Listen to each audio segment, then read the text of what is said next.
Want to go, pretty boy?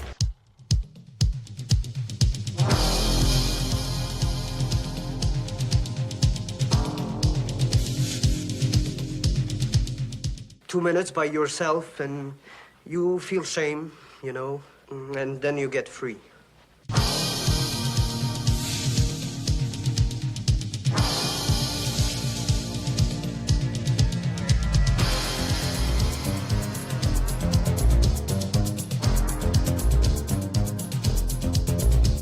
The only thing better than a glass of beer is tea with Miss McGill.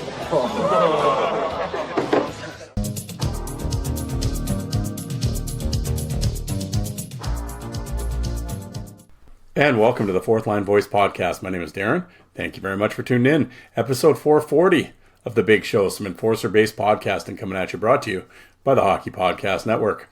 How's everybody doing out there? Yes, I'm not. My intro is not going to be long today because this episode is very Lazito-like length. My boy Yuka was on the show, and we did a Serge Roberge, I guess, tribute episode, really. He actually turned 60 years old tomorrow, so the timing worked out. And, we basically break down his career. And Yuka is a fight historian, man, and he went deep dive and went through hundreds and hundreds of newspaper articles and threw out some fun facts. And, and we basically, for almost, 3 hours, I think, talk about one of the greatest minor league fighters of all time. And he is definitely, people always go, the Mount Rushmore of minor league. He's on my Mount Rushmore of minor league fighters. And just tremendous. And there's a lot of his fights on YouTube.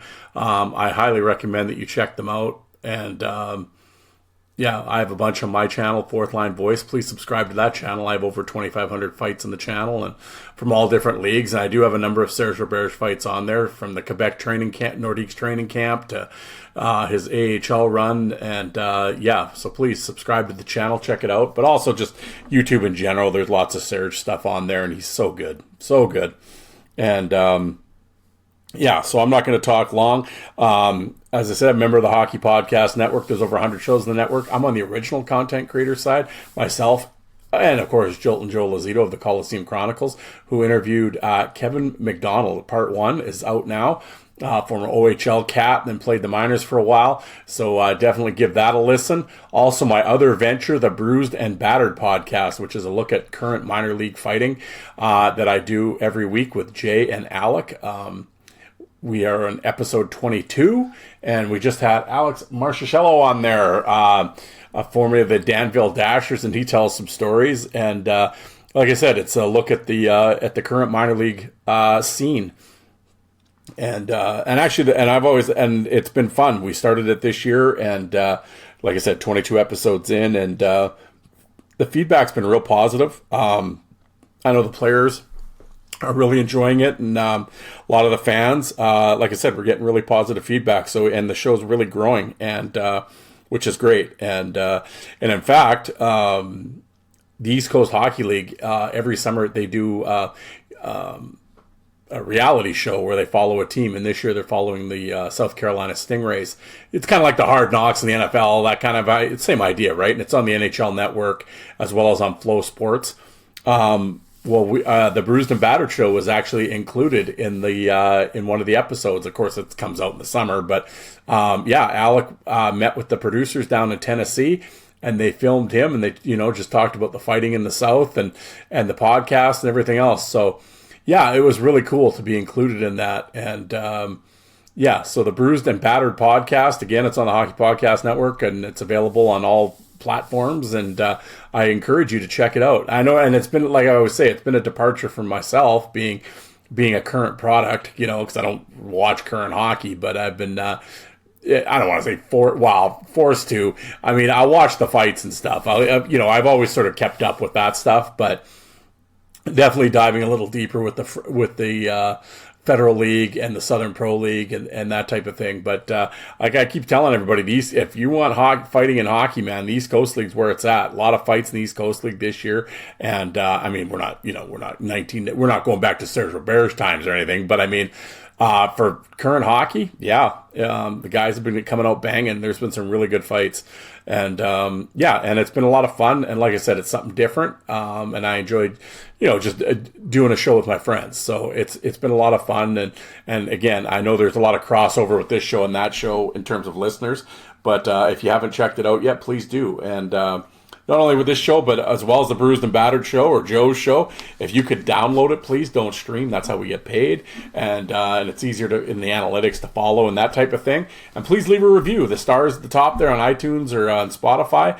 Yeah, if you could just hit the star rating. Again, it helps us out in the analytics. And that'd be very cool if you could do that. But other than that, like I said, you and I yap forever. This is a super long episode, and I was going to do it in 2 parts, and if I still did the 2 shows a week, I would do it in 2 parts, but I mean, I don't know, you got 7 days to listen to it. No one said you had to listen to it all in one sitting, but I felt it was, it's a solid tribute to one of the greatest minor league fighters of all time. I hope you guys enjoy it, and I enjoy always sitting down with Yuka and learning through his research. He always comes up with some great stuff. So this was a lot of fun, and let's get into it. Here's Yuka and I sitting down and discussing the legend that is Serge Roberge, and happy birthday, 60th birthday, and I hope you guys enjoy it, and here we go.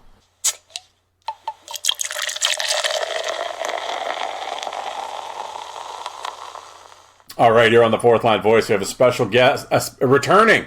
I don't know how many times it's been now. Too many to count. But it's the international call across the ocean.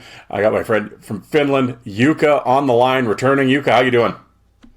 Well, I don't know about the special guest, and I've told you about that before, but I'm doing just fine, and I think it's going to be a great episode because tonight we're going to break down the best intros by Joe Lucido from the great Coliseum Chronicles podcast. Oh, that'll be this is going to be the shortest episode I've ever recorded, if that's the case. Yeah. But anyway, yeah, it's good to be back. I think we recorded together on the Christmas week last year, and that's when I was more than happy to give some hate over to Nathan Gerby and some other stuff. But today we're going to talk about the true hockey enforcing legend. Yes, absolutely. And I think a lot of people, if they, old minor league fans and stuff, if you kind of ask them, they're Mount Rushmore of minor league tough guys. More often than not, I would think he would appear on theirs. He appears on mine, and I know he's on yours. And he's on Joe's list as well. Yeah, and we're talking about none other than the legendary Serge Roberge. And his birthday is coming up here, and we figured, Yuka figured we should do a special tribute episode to Serge, and it's going to be turning 60. So there you go. Yep. March 31st, and.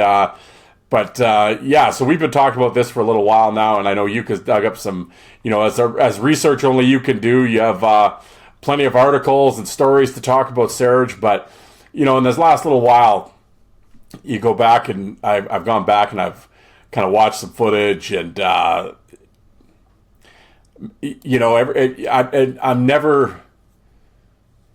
I mean, I always talk about, it's funny when I talk about fighting being an art form. And when I'm like, and Serge was an artist, man. Like, he was Picasso when it came to hockey fighting. I mean, you watch his fights, it's unbelievable.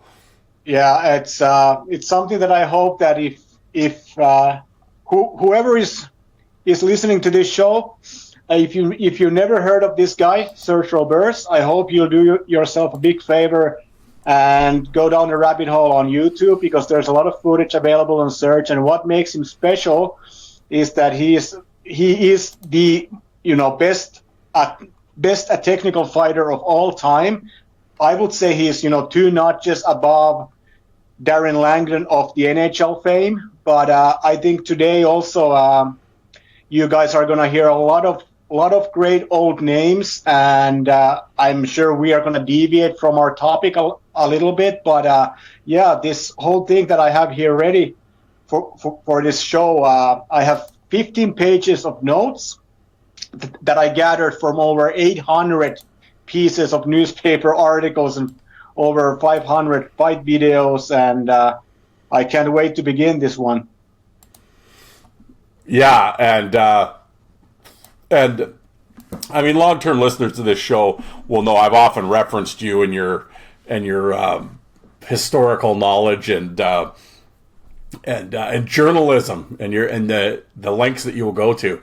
So, folks, I can tell you, like, you're not going to get a more thorough background than Serge Roberge. But I know, even just going back to the old Drop Your Gloves days, as I'm sitting here staring at his fight card right now.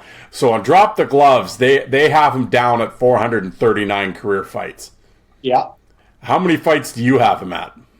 507. There you go. So. Yeah.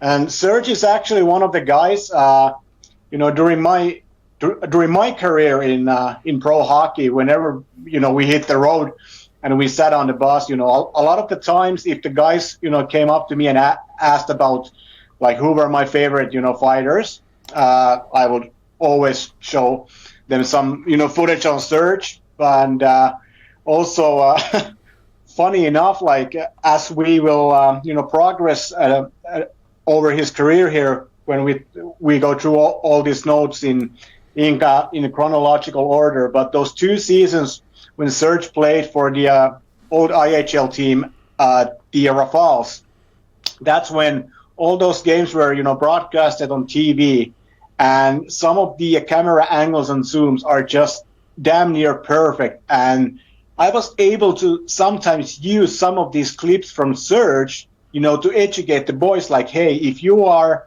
in trouble, this is how you want to maybe, grab the other guy. I would use Serge's footage, to coach my players in a way. Yeah. Yeah. And it's and his career spanned such a long time. To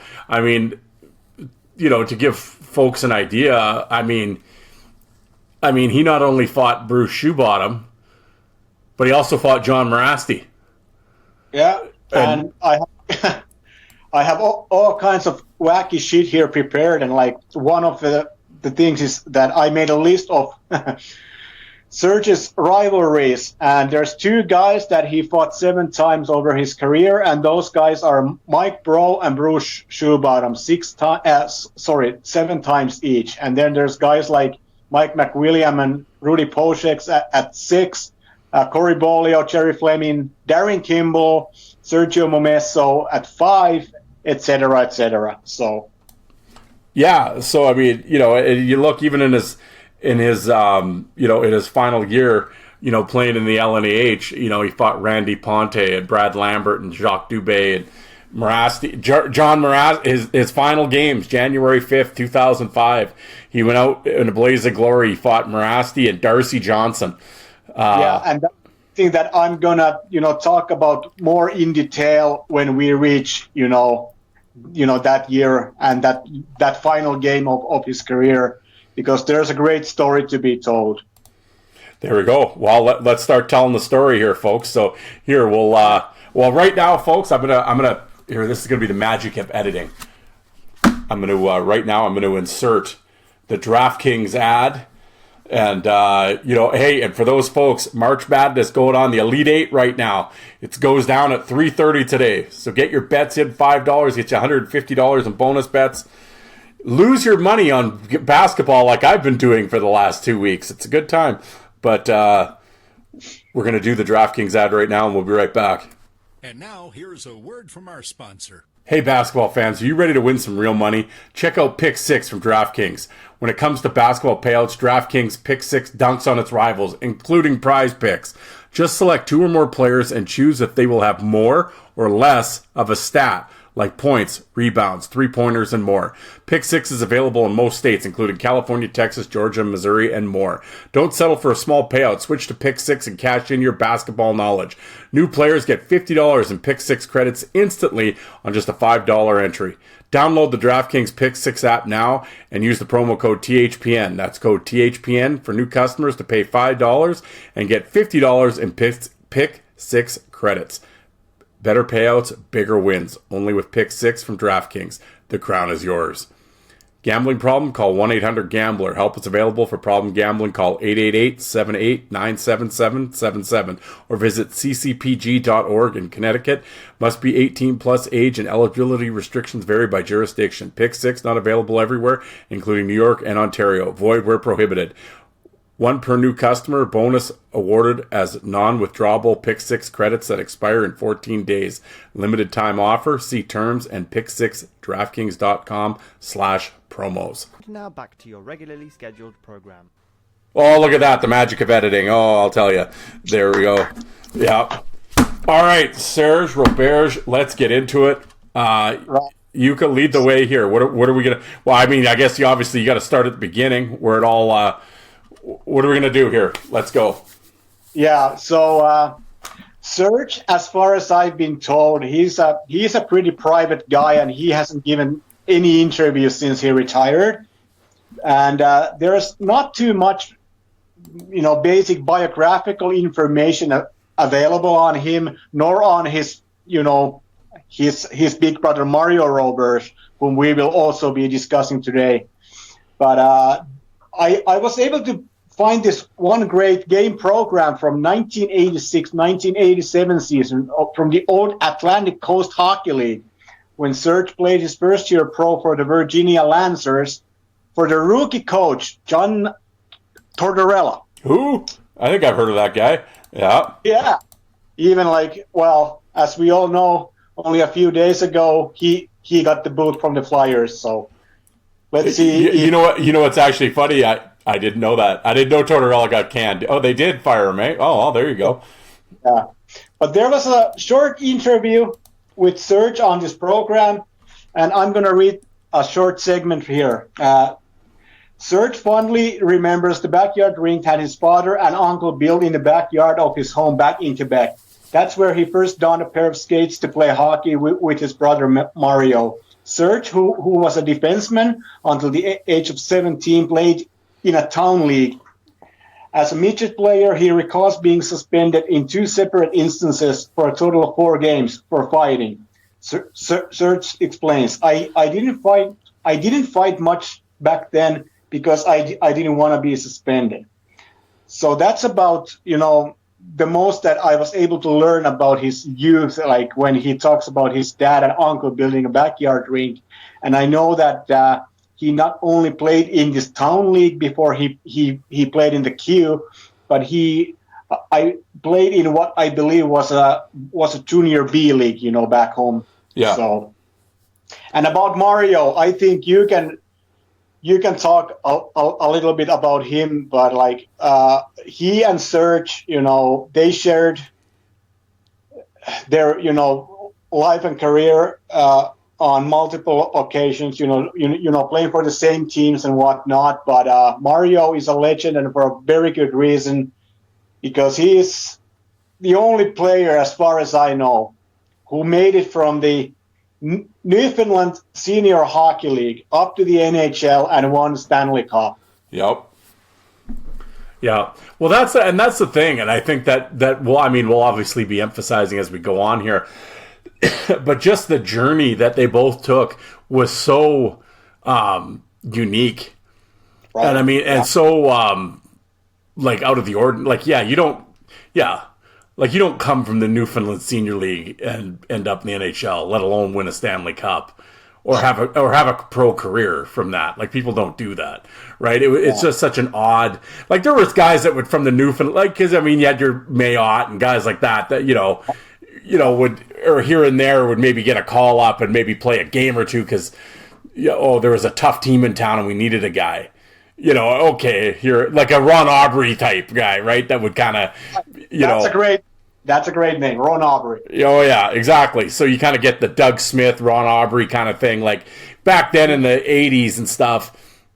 See, that's the thing. Are the young listeners out there now are just like, what is it? Like, there's no concept of what we're talking about. So Listeners, hear me out. You all know the movie series Goon, and you know about Doug Ladd. So Doug Ladd in real life is Doug Smith. Buy his book and read all about Ron Aubrey. Yes, Doug Smith there, and I know they've republished. I know it was out of print, but I know they've republished it now. Yeah. Everybody, get on eBay, or you don't even have to go on eBay now. Go on a book site and get Doug Smith's book Goon. It's awesome. Or go back and listen to my Doug Smith interview. I will say, toot, I'm going to blow my own horn, but it is the most comprehensive. Doug's done a lot of interviews over the years. And at that time, I think mine is the most comprehensive interview anybody's ever done with him. And you actually get his true thoughts on the movie Goon, which he had never revealed before until my interview. So you should go listen to it. But I think the movies are fucking horseshit.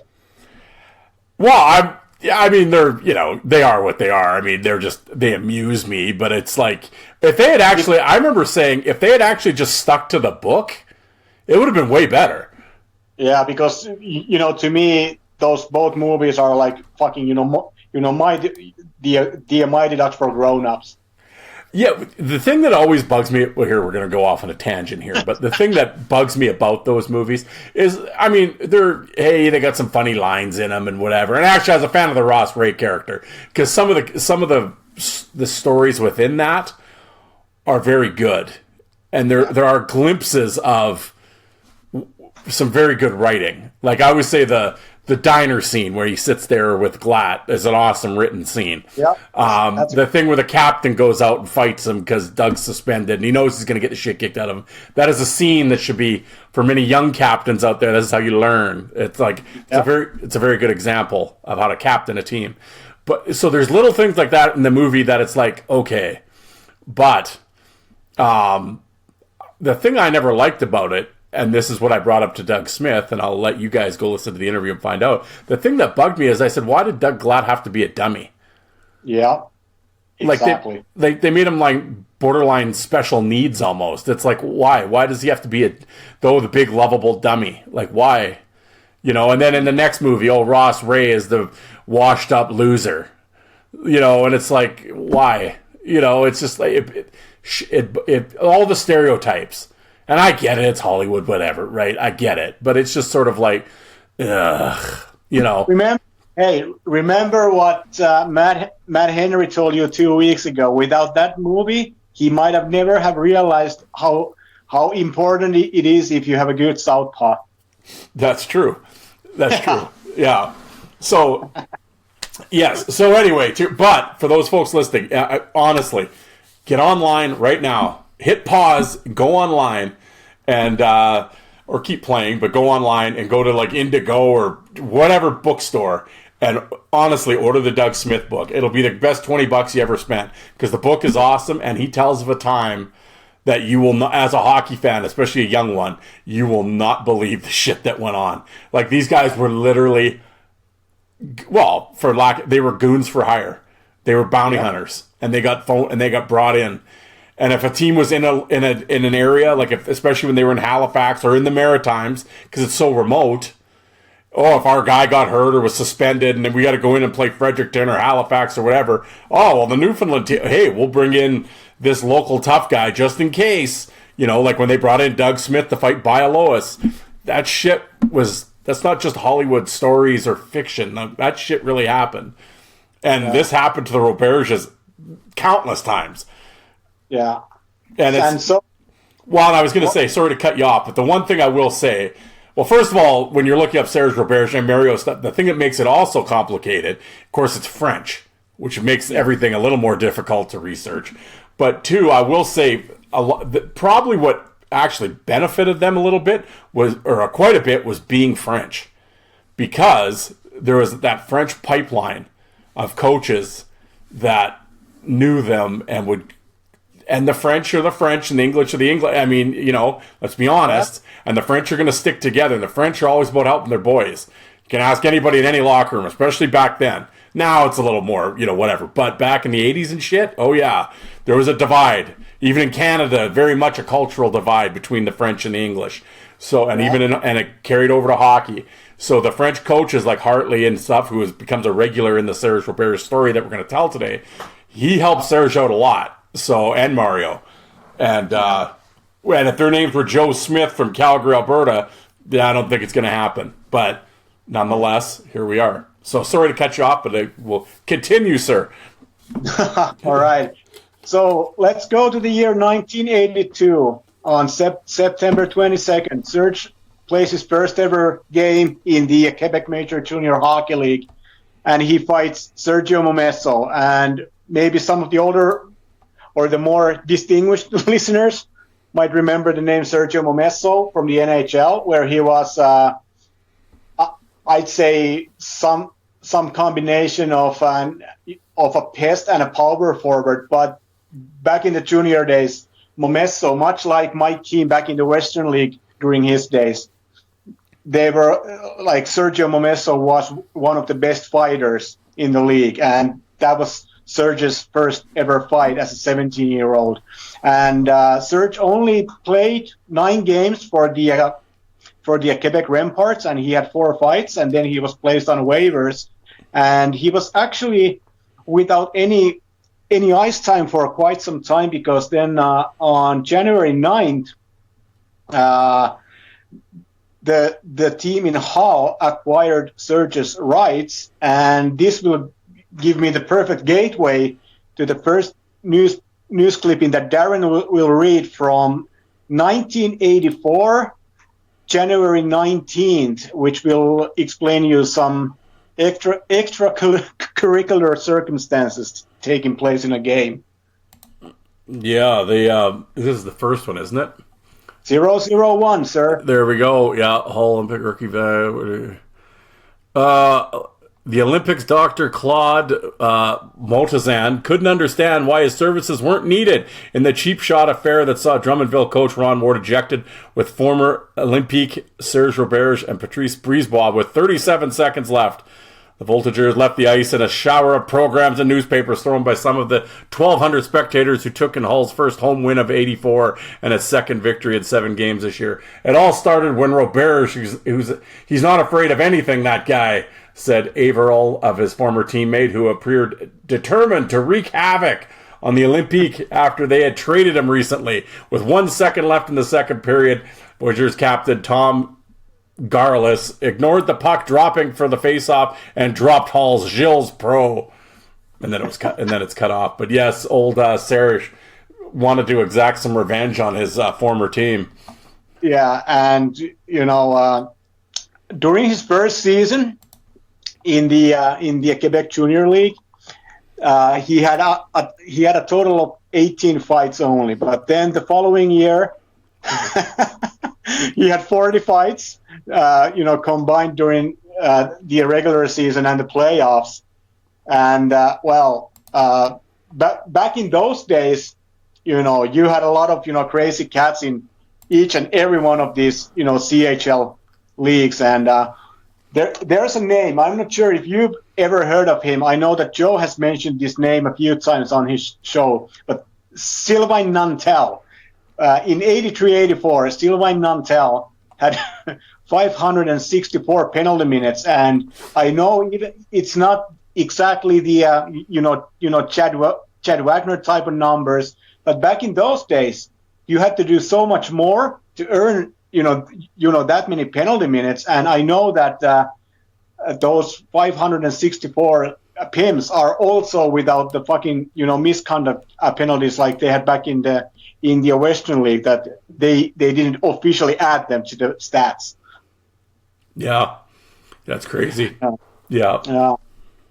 And that one season, again, we are going to deviate because we want to educate you young people.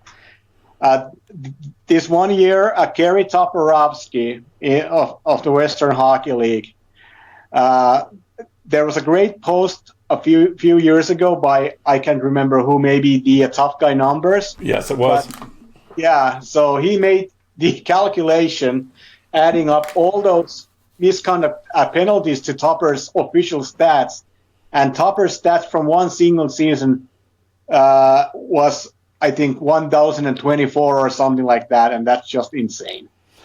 Crazy. Well, yeah, and that's the one thing, for those that don't, the Western League, They had so many penalty minutes. They thought it would be a bad look if they actually posted the actual numbers that these guys were racking up. So as they would get 10-minute misconducts in a game, but they would not count towards your penalty minute totals. So when you go back and look through the totals in the 80s or the 80s and the 90s, and you're seeing 300 minutes and blah, blah, blah, just remember, folks, that's not including the 10s. And they all had a bunch of 10s. So you're talking the guy with 300 guaranteed he had 400 and some. But they didn't want it. They thought it would look bad in the papers and in the media. So they didn't count the 10s in the Western League. So crazy. But yeah, Toporowski's insane. But speaking of insane, though, that 83-84 season with Roberge, with 1, 2, 3, 4, 5, 6, 7, 8, 9, 10, 11. So yeah, he played, what did we say? You and I were talking about it yesterday. So yeah, he had 10 playoff games. He had 105 penalty minutes, but he had 12 fights. Yeah. Yeah, so he had 12 fights in 10 playoff. In the playoffs, I'm like, there won't be 12 fights amongst all the teams this year in the playoffs, let alone one guy, you know. Yeah. Times were different, man.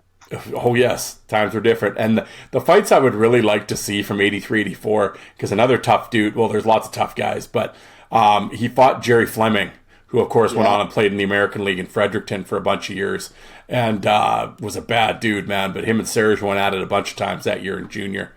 Those would be some fun fights to see. And there's not a whole lot of footage available from Serge's time in the queue, unfortunately so. But I have a note here from his fight against Sergio Momesso from 1984, March 28, which is this is the earliest piece of footage available from Serge's career. And already at this point, Serge displays the skills to having to plan to fight one or two steps ahead. And he can be seen, very smartly tying up Momesso and removing his helmet. And he also went southpaw there for a while. So that's the one question I would like to ask either Serge or Mario, that where did these brothers learn all these very advanced, grappling techniques? Like, did they meet some, judokai, there in back home? Or because as Serge developed his craft over the years, I've always felt that sometimes and this is just my speculation, but sometimes I thought, like, when Serge was fighting, maybe how can I say this, fucking politely? If Serge was fighting a lesser guy, and that's just me saying it, then I think he will try some of his new moves and see how they work, because there's so many fights where I know that if Serge wanted to finish the fight early, he could have fucking done so, but he would always seemingly he would try all kinds of new grabs and holds and whatnot. And that's something I would like to ask these guys, like, how the hell did they come up with this very inventive fighting style? I agree, and because if you watch Roberge fight, and I'm not just like hyperbole for, he's an artist, I'm not just saying that. I mean, there are very few guys I will say that about. Langdon being one, Serge definitely being one, and I think Langdon's sort of it'd be interesting if you're talking to Langdon, because he's a Newfoundland guy too. I would guarantee he studied Roberge fights. Well, I think so too, because I have all the footage on Langdon that's available from his career, and his style was more wide open when he first made the American League, and Darren Langdon actually posted some insane numbers when he played in the ECHL. Yep. But he also fought Serge on multiple occasions, and actually once he jumped Serge, and we'll talk about that later. But I wouldn't be surprised if Langdon started thinking, differently after he fought Serge, because Serge was so unique. Like, I would like to say that the way Serge fought was pretty close to MMA. Yeah. Yeah, well, and you could just, like you said, from watching him fight, there is no way like he's one of these, I don't know, I just grabbed and swung. Like, no, he put thought into it, and like, there's obviously training there, and it's like, and it has to be, and especially, you're talking early to mid 80s. Like, there wasn't MMA back then. I mean, so there was like, but I wouldn't be surprised if he took some form of judo or something where it was wrestling with a gi. I could see that. And because the way he grabs and stuff and cross grips and stuff, it's very judo-like. So, and the only guys that I can recall, from the old days of the NHL, from the 80s, doing even, something similar like that, were Tim Hunter and a guy called Gary Nyland.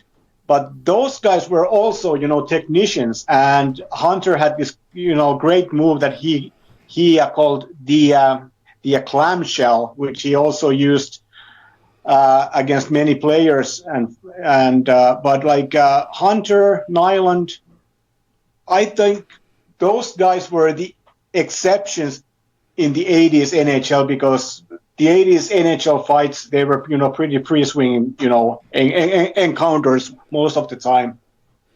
Yeah, and that's the thing, and I think there's this misconception too, and you'll get that sometimes. 'Cause I've heard people, I mean, more people know Langdon than Roberge, obviously, but I know, and I've had friends and whatever, and guys that will fight guys that will watch Langdon, and he's boring, he wrestles. Well, okay, but it's like, I see, as a fight guy, I wouldn't call Langdon a wrestler. It's like, and I wouldn't call Roberge a wrestler. It's like, I think the way they're grappling, it's to gain an offensive advantage and to put their hands in a different space to throw a different way. To me, like, a wrestler is a guy that will seatbelt you, and he's just hoping the linesmen come in. Yeah. That's different. That's not what Roberge and Langdon are doing. They're grappling in effect to get a hand free to drill you with it. They're not looking to, okay, well, I'm just going to string this out until the refs get in here. Like some guys, like a Neil Sheehy. Like, Neil Sheehy wasn't grappling to get advantage on a person. So there's a difference. Like, when people call Roberge or Langdon wrestlers, it's like, well, I mean, I get what they're saying, but it's like, nah, there's more to it than that. They were doing it in an offensive way. Yep. Because if you wanted to, they'll go because Roberge would go toe-to-toe with you, too. Oh, yeah, and we will also talk about that and all the TKOs he delivered and all that good stuff. So yeah, so exactly, which was my next point, was like, when you have a bunch of the knockouts and TKOs that he had, you're not a wrestler. No. Like, no. So, and for him and Langdon, neither of them were big. Like, Serge Roberge is like 6 feet tall and like 205 pounds. Yeah. So it's not like and same with Langdon. So it's not like they're huge monsters that can use. I think the world's very lucky that they weren't 6'5", but it's like, so they also have to sort of take in their, their own health in mind too, right? Like, you're actually fighting out of some self-preservation as well with some of these guys. But it's like, so I'm sure that came into a lot of their technique as well. Because, I mean, you're grappling, but it's so I don't get fucking killed too. I mean, let's be honest. Anyway, I'm rambling, I'm babbling at this point, but and I'm going to make us move forward. So I'm just going to wrap up Serge's junior career here by stating that in total, over 3 seasons, he played 135 games during the regular season, posting 10 goals and 27 assists and 736 penalty minutes. And then both Serge and Mario were able to land a spot in the American League preseason with Fredericton, and this is where you'll have to read the article number 2. And we are in the year 1985 at this point. With the Fredericton's own version of the Hanson brothers? Yes, sir. All right.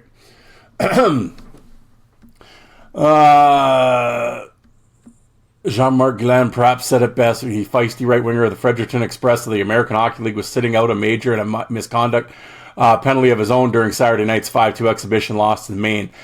Time enough to engage these idle conversations with the gentleman in the penalty box, keeping crew keeping the crew that works Express home games. No doubt influenced by one on-ice events at the time. Mario Roberge just engaged with Mariners tough guy Mitch Wilson in hand-to-hand combat and won a decisive decision.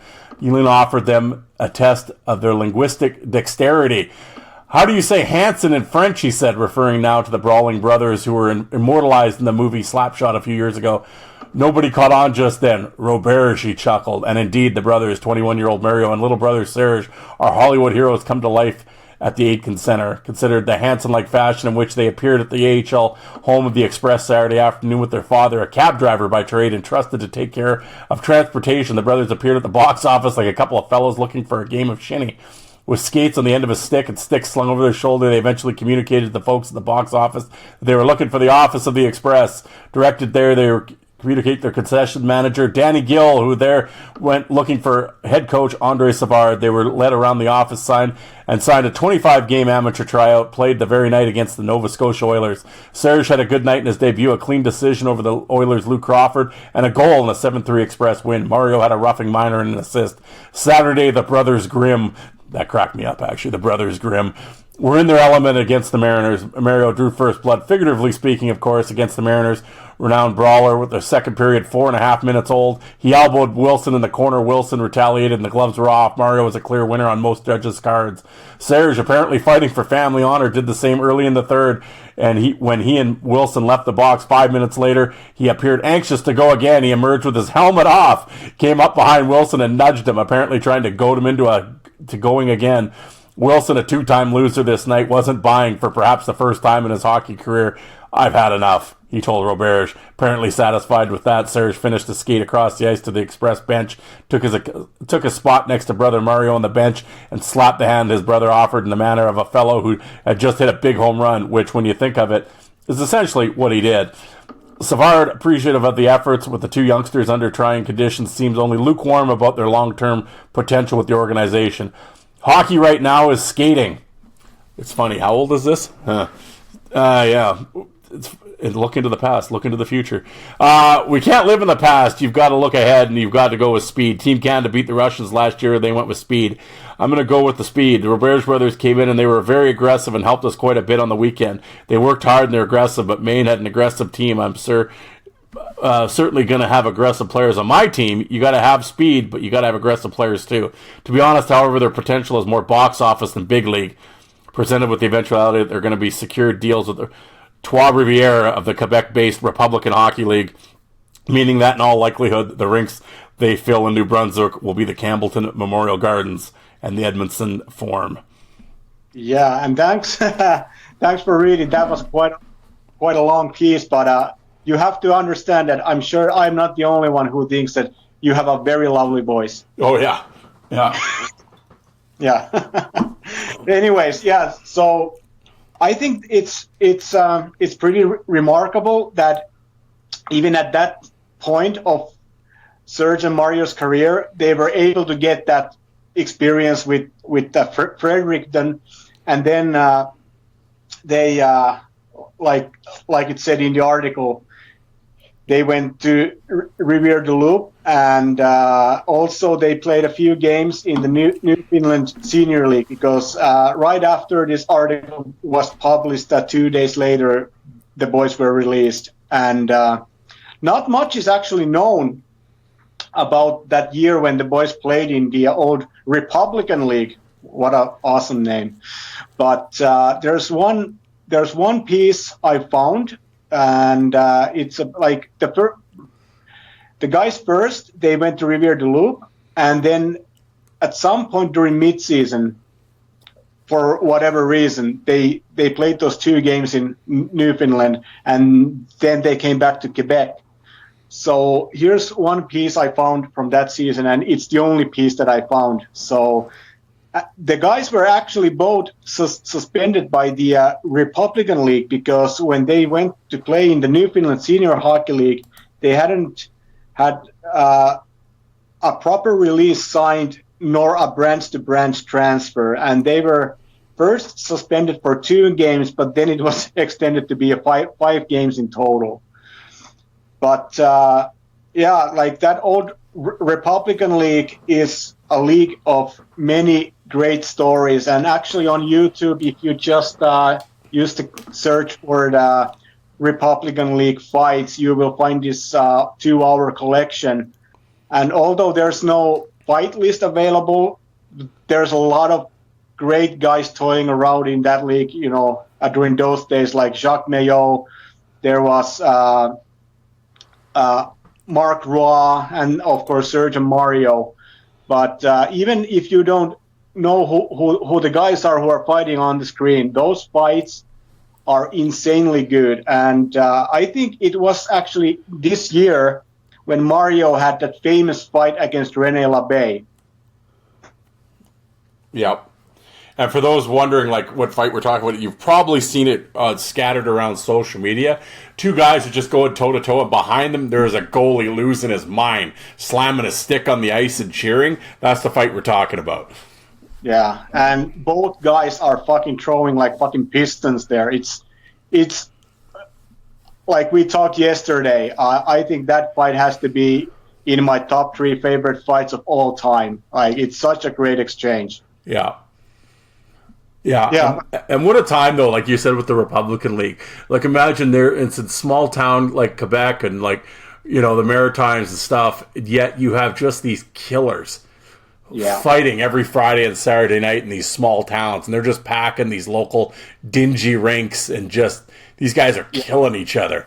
I think this league was maybe the grandfather of the LNAH, because I know that those guys, they actually got paid, pretty well, playing senior hockey in that Republican League. Yeah, and of course from that, I mean, Doug Smith talks about it in his book, because that's how he ended up in Miramichi and stuff, and playing in that senior league in the Maritimes and stuff. So yeah, it spawned, like, senior hockey was big across Canada for sure, but I don't think they were, like, I know in Saskatchewan it was huge and blah blah blah and and all that, but it was like, in Quebec and the Maritimes, that was a different animal, man, like, in terms of, like, the fighting and stuff. Yeah. That was crazy, man. And I think I actually said Trois Rivières. Yeah, it was River de Loup. My apologies as I was reading. You see French and you just kind of it's skip over. You try to, do the best you can when it's the French words. But yes, River de Loup. But 31 games, 180 minutes. Yeah. But I'm surprised, actually, for both guys, especially we're talking mid-80s, playing in Quebec Junior League and fighting as much as they did. I'm surprised they didn't get, like, a legit shot somewhere. Yeah. But maybe, again, like, some of the pieces that I found, which we will discuss later, I'm kind of led to believe that maybe during this first, 2 years playing in, semi-pro or pro, I think the both guys held regular jobs back home or something like that. So... yeah. But anyways, then we go to the 86-87 season, and before Serge and Mario ended up playing in the old Atlantic Coast Hockey League in Virginia, they actually went to the Saginaw camp, and the Generals played in the old IHL. And there's not much I was able to find about what went down during this camp, but they had some big names there, like Dave Mackey and Darren Mishak. And but then they got released, and like I said, they were coached by the rookie coach John Tortorella, and the team was wearing Cooperalls that season, but unfortunately there's no fucking footage available. But I have found a ton of articles from that season, and the boys really made an impact in that league, and the final game of that season ended up in a championship title for the boys. But before we get there, I will read you a short piece from October 28th. It was a game between Virginia and Carolina, and this is what I was able to find. The Virginia game certainly lived up to its billing for fireworks. The fighting began with the game only 2 minutes old, and there were 41 penalties assessed during the contest. Virginia's Roberge brothers played as tough as expected. Serge Roberge was ejected from the contest with a double game misconduct after his third fight of the evening. So, yeah. And that was actually his first game in that league as well. So there you go. Yeah. Yeah. And then you're going to have another opportunity to read us the article number 3 from November 16, 1986. After watching his team go toe-to-toe with Virginia for the second straight night, Hooligan hinted that he soon may acquire some new players to counter Tortorella and his troops. Hoagland is particularly incensed with Virginia's goon brothers, Serge and Mario Roberge. I don't like the way the Roberge brothers are running around there, Hoagland said. In the near future, I might have Andy Risto back. You know him. He's the big 6'6" guy. Also, I don't appreciate Tortorella supposedly telling these guys to go after people. It's a farce for the game of hockey. Serge Roberge was involved in 3 fights in Carolina on Friday night and sat out Saturday's battle with a 1-game suspension. Brother Mario took up the slack, squaring off Carolina's Alan May. Yes, that Alan May. Twice and drawing 18 penalty minutes in 8 games. The brothers Roberge have spent 158 minutes in the sin bin. You wait until we get Risto, Hoagland warned. Let them come after him. Big Andy. So, yeah, and not only is Andy Risto a great name from the past, but this rivalry that season between these two teams, like, I guess after we've done recording, I should send you all these newspaper clippings from that season because this shit is fucking hilarious. Like, all throughout the year, these two teams, they were, butting heads against each other all the time. And actually, then on the following day, after this game, which you just talked about, the league actually got involved there. Ray Miron, the commissioner of the league, suspended Serge Roberge indefinitely for having 3 fights because I was able to find another note later on that Miron wasn't very impressed that Serge seemed to find 3 fights in almost every fucking game, and it was only like mid-November. So he had been in the league for like 1 month, and he was already getting suspended indefinitely for fighting too much. That's hilarious. Yeah, well, and this is 86, 87, folks. So you could for him to get suspended like that by a league, because back then they were pretty, guys just weren't getting suspended for fighting. Yeah, and I have here the first 8 games Serge played that year. He had a total of 14 fights. And then this Mark Hewlin guy, who was the coach of the Carolina team, who was crying for his mother there, he also made this comment on the newspaper that Serge and Mario aren't really that tough. I call them the trolls, like the little people who hide under bridges and scare people. Virginia only has 3 tough guys, the Roberges and Jim Branter, and we can send different guys after them. Last year I felt sorry for Virginia because they lost so many games, but now this has become a bitter rivalry, and I'm starting to dislike those guys. And then only 1 week later, they played against Mohawk Valley, and Serge was struck in the head by teammate Craig Johnson's slap shot, and he lay on the ice for a few minutes and was escorted to the dressing room, and eventually the newspaper reported that Serge sustained a slight concussion. So just slight, not a full, just slight. Yeah. But hey, again, article number 4, and we are in December 20th, 1986. So please let that lovely voice of yours ring. Okay.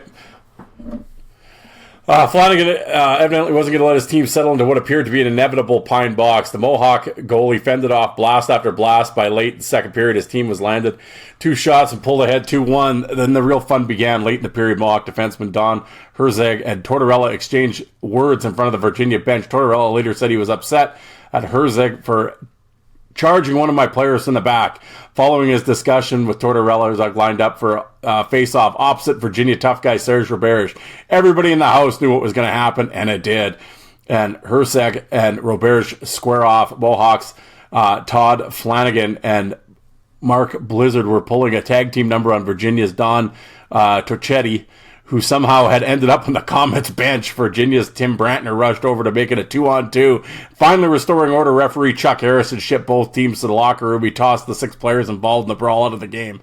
Blizzard got the worst of it and was taken to the community hospital with broken ribs. Jesus. Said Tortorella incited the melee by telling Roberge to come after him. It was obvious, Herzog said. I told him, I can't believe you would do that, but what the hell? I don't care. I'll fight anybody. It looks like that. To me, the whole thing backfired. That's Bush League stuff. Solinsky said that went out 10 years ago. This is not the Eastern Hockey League anymore. After the game, Solinsky had cooled his jets a bit. I don't think John sent the guy out intentionally, but I do think Roberge thought that that's what he was supposed to do.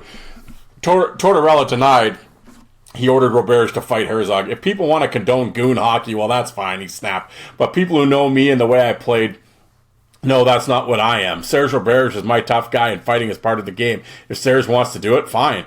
But I didn't order him to do anything. That's all I'm going to say about it. Despite skating with only 8 players in the third period, Mohawk behind Joe DeMitchell hat-trick outscored Virginia 3-1 and held on for the upset. This one is over, Tortorella said. We've got to think about the next one, which comes tonight against, you guessed it, Mohawk Valley. Yeah, and just imagine if you could actually have Serge here, to talk about, this game, or if you could hear John Tortorella, now talking about both Serge and Mario. That would be fantastic. Oh, yeah. Yeah, because, no matter, how much I put effort into this research, and now I'm having you read these clippings and whatnot, it's still just you and me talking about one player and his career, and we are relying on newspaper articles, which, like everybody knows, at sometimes you have, these, journalists. Some of them might be homers a little bit, or whatnot, or maybe they weren't, used to covering hockey in a place like, Virginia, for example. But nonetheless, we are doing our best to entertain you. And what's entertaining is that right after this game, there was also the news that the Roberge brothers quit the Virginia Lancers. And Torch made this comment about it. It's an off-ice matter. It was not like I was unhappy with them or them unhappy with me. And then 11 days later, on the 1st of January, the brothers are back. And there wasn't any explanation given at that point, but later on I was able to find this one piece where the boys said that they weren't making a whole lot of money, playing in the old ACHL, and they were asking for a slight raise, which was not possible. So then the boys thought that, maybe it's better that they go back home and hunt for jobs, because during those days, like Mario says in this one article, that finding jobs back in Quebec was very difficult, because in those days the unemployment rate was very high, and neither one of the brothers had any kind of education at that point. But then the boys decided to go back, and they actually decided to move in together, to save some money. So I'm happy that they came back, because this season was pure mayhem from start to finish on their parts. And again, these names that we've now heard already: Alan May, Andy Risto. I really hope that we have some younger listeners who will take the effort and go and just Google search these guys, to start with. These are some great names who won't get, they are not getting mentioned too often these days. Let's put it that way. Yeah, absolutely. So then we go to April in 1987, and let's see, they were again playing against Mohawk Valley, and let's see what's here. This is a very bad quality print that I have here. Okay, so I will read this. Steve Plaskin of the Mohawk Valley was given a game misconduct by referee Tony Carbix. Plaskin was ruled to be the third man in a fight between Virginia's Serge Roberge and Mohawk Valley's Todd Flanagan. Steve was just skating by and Roberge reached out and decked him, Zelensky said. Imagine that Serge is fighting another guy and he has the time to deck the third man. That would be great. That's when you know you got a guy tied up, when you can reach over and pop another guy. Yeah. I wonder if Torch has all these old VHS tapes from this season. Oh, that'd be that's the funny thing. If I actually ran into John Tortorella, I would not. Oh, what happened in Philadelphia? And what was it like to come? No, I'd be asking about the Roberges. That's what I'd be asking about. Yeah. I'd give a shit about the Flyers. Yeah, and then on the following day, on April 10th, 1987, the Virginia Lancers win the Atlantic Coast Hockey League Championship against Mohawk Valley, and Mario scored the first goal in that game, and Serge had 2 minor penalties. And I'll have to send you all the articles from this season after we have done recording, because I know you're gonna enjoy all this stuff that you can uncover. Oh, and that's the thing. Could you imagine the Mohawk Valley coaching staff? They would be so pissed. Oh, yeah. Okay, so then 4 months later, in 1987, Serge was actually invited to go to the New York Rangers preseason camp, and he fought Rudy Poshek twice. And he beat him up on both occasions. And actually, Rudy had to go to hospital for some repairs. And it was not detailed what exactly happened. But I know that, in those days, and, if you had, just like a slight cut or whatever, you had a team doctor who would do the stitching job. So it will be interesting to know, what kind of damage was done there. Yeah, and Rudy Poshek's no slouch, that's for sure. So, yeah, and they fought each other again many times as the years went by. But then Serge only spent apparently 1 week with the Rangers, and then in October, both Mario and Serge again, together, they were actually in the camp in Maine for the Mariners, for the Maine Mariners of the American League. And the team was coached by Joe Lucido's number 1 favorite, Mike Milbury. There you go. Yeah. So they didn't last long there, and I didn't find any, box scores or, game recaps or anything. But then the boys found their way back to Newfoundland, and the way Serge ended up there, I think this is a great story. I found this online from one local Newfoundlandian newspaper had interviewed all these old players. So this is what I was able to find. And Mario was the player coach for the Port au Basque Mariners, while Serge was still back home. And now I'm gonna let's see who is this gentleman. His name is Ozzy Coffin, who was the Mariners GM. He said that when he first got here, Mario was staying at my place. We were having a few beers one night, and he told me that Serge is coming over on the boat and that he's headed to play for Stephenville. So I say we should pick him up and give him a place to stay for the night.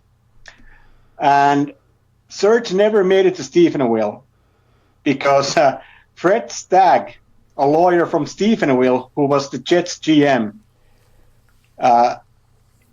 Fred Stagg called me, Coffin recalls, and he was vicious. He said, "You have kidnapped my player." Yeah. So, and that's the year when also Serge fought Kevin Morrison, who was a noted tough guy in the old Western Hockey Association in 1970s, kids, the WHA. So this is how far we can reach when we are talking about Serge Roberge's career. And he had 2 rounds against Kevin Morrison. At this time, Morrison was 38 years old and Serge was 22. And Darren, if you will please kindly read article number 5. A young rookie out of old Junior City in Drummondville hadn't been drafted or offered a pro deal anywhere. He signed with Portabass Mariners in the Labrador of the western side of the island. Coming into town, the young man went to the local watering hole to partake for a few adult beverages with his brother Mario and got the scouting report on legendary Morrison. The young man was Serge Roberge, one of the toughest minor league heavyweights ever. Roberge had about 500 fighting majors over the course of his career of the Quebec, NHL, American League, IHL, East Coast, UHL, and LNAH. But his first pro bout was against that guy he had heard about in Drummondville. Morrison had a bad right shoulder at the time, but didn't tell anybody and didn't want the young buck to know either. Morrison won the moral victory, wrestling him to the ice. I heard he was a tough kid, so before the game, guys were saying he wanted to go with me. My shoulder was a little wonky, but I didn't tell anybody or want to disappoint him. I was able to get a couple small shots in. He wrestled mostly, but I never knew that story. But I'm not surprised. He should have bought me a Keith after the game, Morrison said.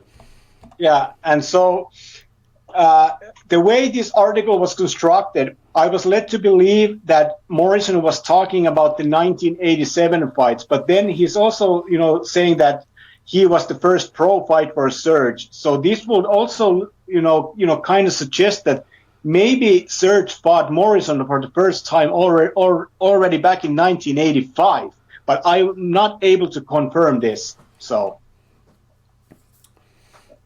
yeah, there we go.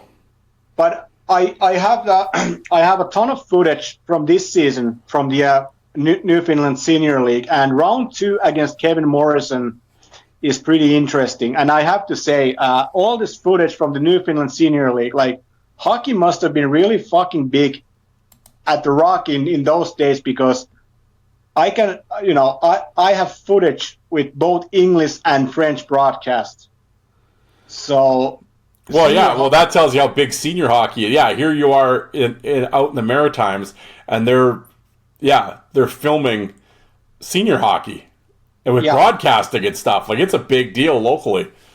Yeah, and both in English and in French. So that's quite remarkable. But so this round 2 against Kevin Morrison in 1987 is actually the first piece of footage where I can see that Serge displays these more advanced grappling skills and the kind of style he later became known of. Like, right in the beginning, Serge uses his trademark style block with his right arm and then proceeds to pummel Morrison.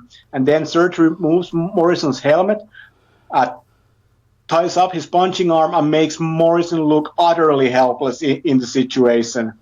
But, like, I think, I would love to see the footage from the ACHL. But this year in the Newfoundland League, where we actually have a lot of footage, we can already see that Serge was developing his skills and his crafts all the time, because he went toe-to-toe on multiple occasions, but he went toe-to-toe on his terms, so to speak, because sometimes, this season and also in all the seasons after, I think Serge made the other players feel very much helpless, because he was able to dominate them in a way that they were not able to move their upper limbs at all. So how are you supposed to survive a fight if you can't defend yourself, nor can you throw a punch? Like, that must be a very frustrating situation to be under in. Oh yeah, absolutely. And then also that year, there was a huge bench clearing brawl. And during the brawl, Mario fought 4 different guys and Serge fought 5 guys. And Mario was given a 5-game suspension for his efforts, and Serge was given 7 games. So, yeah, good for the boys. 5 fights and 1 brawl. There you go, folks. Yeah. But then, hey. Hey, do you have footage of that brawl? Yeah, I do. Tremendous. Yeah. So, after New Year, 1988, Pat Burns, who used to coach Serge in the in juniors. He was shopping for some toughness, and he gave a phone call to Serge, and this led to the American League career for Serge Roberge. And on January 22nd, 1988, he had his first American League fight against Mike Ware, who was 6'5" and 225. And I think Serge did really well in this fight, and he was able to tie up Mike Ware's punching arm for majority of the fight. And I think Serge earned his first victory there. But he also like even this season, like if you go and scroll down the Drop Your Gloves fight card, like he meant business, like right from the start. You can see like he has Mike Ware, Dave Marcinician for a few times, Bruce Shoebottom, Buck Berger, Chris McRae, David Anderson, Jim Weimer, Brent Hughes. And before I proceed any further, if you would be so kind to read article number 6 from March 3rd, 1988. Burns is just as blunt when it comes to the game itself. He likes his players tough and says flatly that a team won't win consistently if it doesn't at least have one enforcer. Oh, how I miss Pat Burns. If you don't, the other teams will intimidate you, Burns says. For that very reason, Burns rescued Serge Roberge from the Senior Hockey League in Newfoundland last month. Although he's still looking for his first point after 15 games, Roberge racked up 78 minutes of penalties. Burns, who coached Roberge in Hull, had forgotten all about him. I don't know if he had forgotten all about him. Until the Canadiens traded Chris Nyland to the Rangers around a month ago. Burns wondered what would happen if the Canadiens called up his only tough guy, Steve Fletcher. Our team's not that big, and I was worried that if Fletcher got called up, other teams would try to intimidate us, Burns said. Yeah. And there's also a great article that I've seen actually posted like over 20 years ago on various hockey fight forums where Mario Roberge explains how Pat Burns made his career. And I think the same thing could be said, about Serge, because without Pat Burns, his story might be, completely different. So I think it's a great testament that to the fact that when you have loyalty and respect between a player and a coach, then, some good things will happen. Absolutely. Yep. And I'm just taking a look at this Fredericton roster from that season. So there was Stephen Fletcher, and then there's Rick Hayward was there for 22 games, but I know that that was in the early parts of the season. And then there's Mike Keane, but I think he toned down the amount of fighting, pretty early when he went pro. But again, kids, Mike Keane in the Western Hockey League, he was voted as the best fighter in one of those Best of the West polls that you've often talked about on your shows. Yeah, and that's when like Tony Twist and them were in the league. So yeah, and Mike Keane was, and it wasn't voted on by reporters. That was voted on by players. Exactly. So the players and coaches were voting in those Best of the West things, and yeah, Mike Keane got voted best fighter in the Western League back when it was stacked back in the day. So that tells you how tough he was. And I know on my YouTube channel, Fourth Line Voice on YouTube, I do have a couple Mike Keane Moose Jaw Warrior, not many, couple, but you can see. I mean, he looks awesome in I think I have 2 or 3 of his Western League fights. He looks good in all 3 of them. But yeah, Keane was unbelievable. Yeah, and so then. On March 27th was the first fight between 2 legends from Quebec, Serge Roberge and Jacques Maillot. And Jacques Maillot is much like Serge and Mario in the sense that he made it to the NHL, but first he played in the Republican League. But what's different here is that Jacques Maillot never played Major Junior. I don't think he even played Junior A. I think he played like Junior B or something. Yeah, and there's another guy, minor league legend, that went on and had probably have him on the Rushmore too.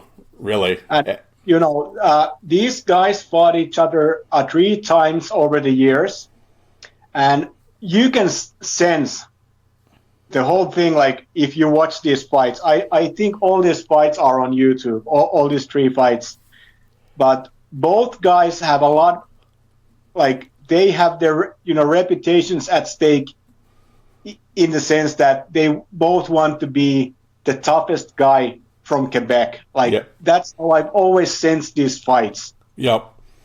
Yeah, and it's been, and I'm just saying, this is what I've read, and this is what I've heard from other people, players, not just Joe Fan, but players, and and that was the thing, and Mayotte had a pretty big ego, and I've heard, and was not real popular in some outposts. He wasn't really popular, and I don't know about Sarah. I've never heard anybody say anything actually bad about the Roberge brothers. So, but I could definitely think that there was some rivalry and some ego at stake, and who's the toughest guy in Quebec, and blah blah blah. Oh, I could definitely see it because they're around the same age and shit. So, you could tell it was on, man, when those two fought for sure. And that's surprising, actually. Without looking into it, I would have thought they fought more than 3 times for some reason. But, of course, I guess granted they weren't really in a lot of leagues together. Yeah. But, like there, you said, like, very early in this recording, you mentioned about that, that divide between the French and English. Yep. And I just remembered, was it Bruce Watson who was on your show or on Alex's show who explained that he spent preseason time with Serge in the United League, and Serge told Bruce Watson or whoever it was, that you fight all the French guys because I don't want to fight the French guys. Oh, that was on Alex's show with Watson. But yes, I remember that. I remember him saying that story. Yeah. Oh, okay. The divide was definitely real, folks. And it still is for a lot of older French people in Quebec. There's still that divide because at the time in the 80s and the 90s, Quebec, the province, wanted to annex itself from Canada. They had a vote. There was a vote, and it was close that they wanted to become an independent nation. And and a lot of those old folks are still bitter to the English and stuff. It's real.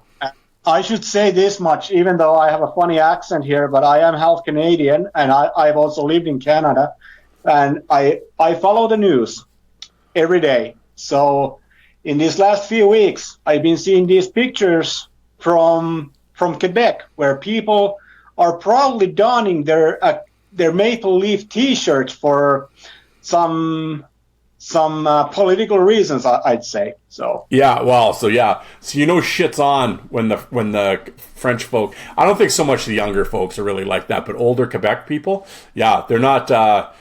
There was a big divide, but when it's at this point it's Canada versus everybody at this point. But it's been a very the whole U.S. Canada 51st state thing has become very polarizing, and it's actually really. Canada itself as a country has really bonded in all provinces. This week, I just placed an order for this great T-shirt, which has these both country maps, and the southern neighbor has the text there, which reads 11th province. So a guy at work has that shirt actually. It's real, and the heat's real, folks. But apparently the phone call went good yesterday with our new prime minister. So I'm happy to hear. But anyway. Well, yes, let's just end it. Yes, we need to get back. We need to get back together with the American folks. We have to get back to being allies. Exactly. Yeah. So hopefully the politicians can grow up a little bit and figure it all out. But okay, shut up. Okay. Actually, hold on for a sec. I got to hit stop for a second. Okay, folks, we're back here. All right, man. We will continue. So that was the 87-88 season.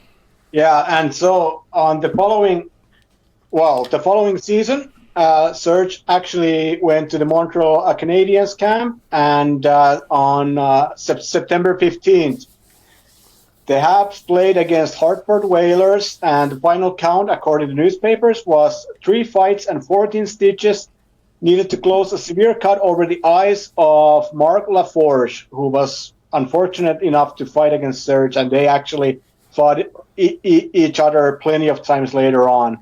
And the next game was reported to be against the Boston Bruins, and it was mentioned that Serge might be facing guys like Jay Miller and Lyndon Byers, but I wasn't able to find any box scores or game recap, so I don't know if he fought, Miller or Lyndon.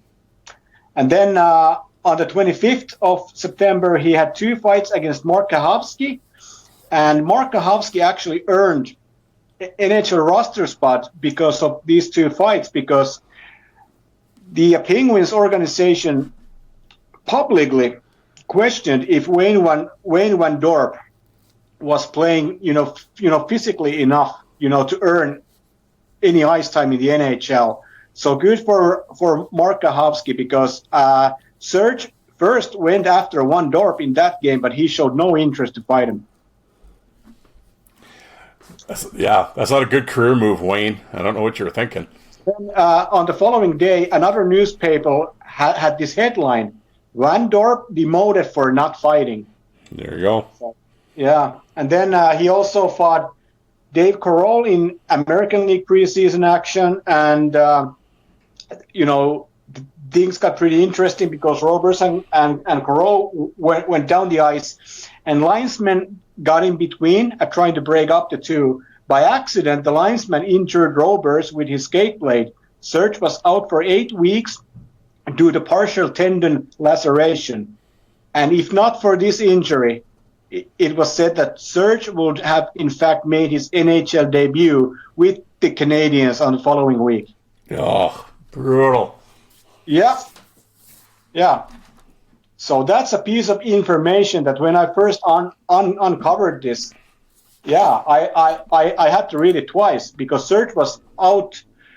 Like, if we go through his fight card here, then his next action, fight-wise, was on November 12th against Shoebottom. So you can only speculate, he did play in the NHL, later on, kids. Don't you worry about it.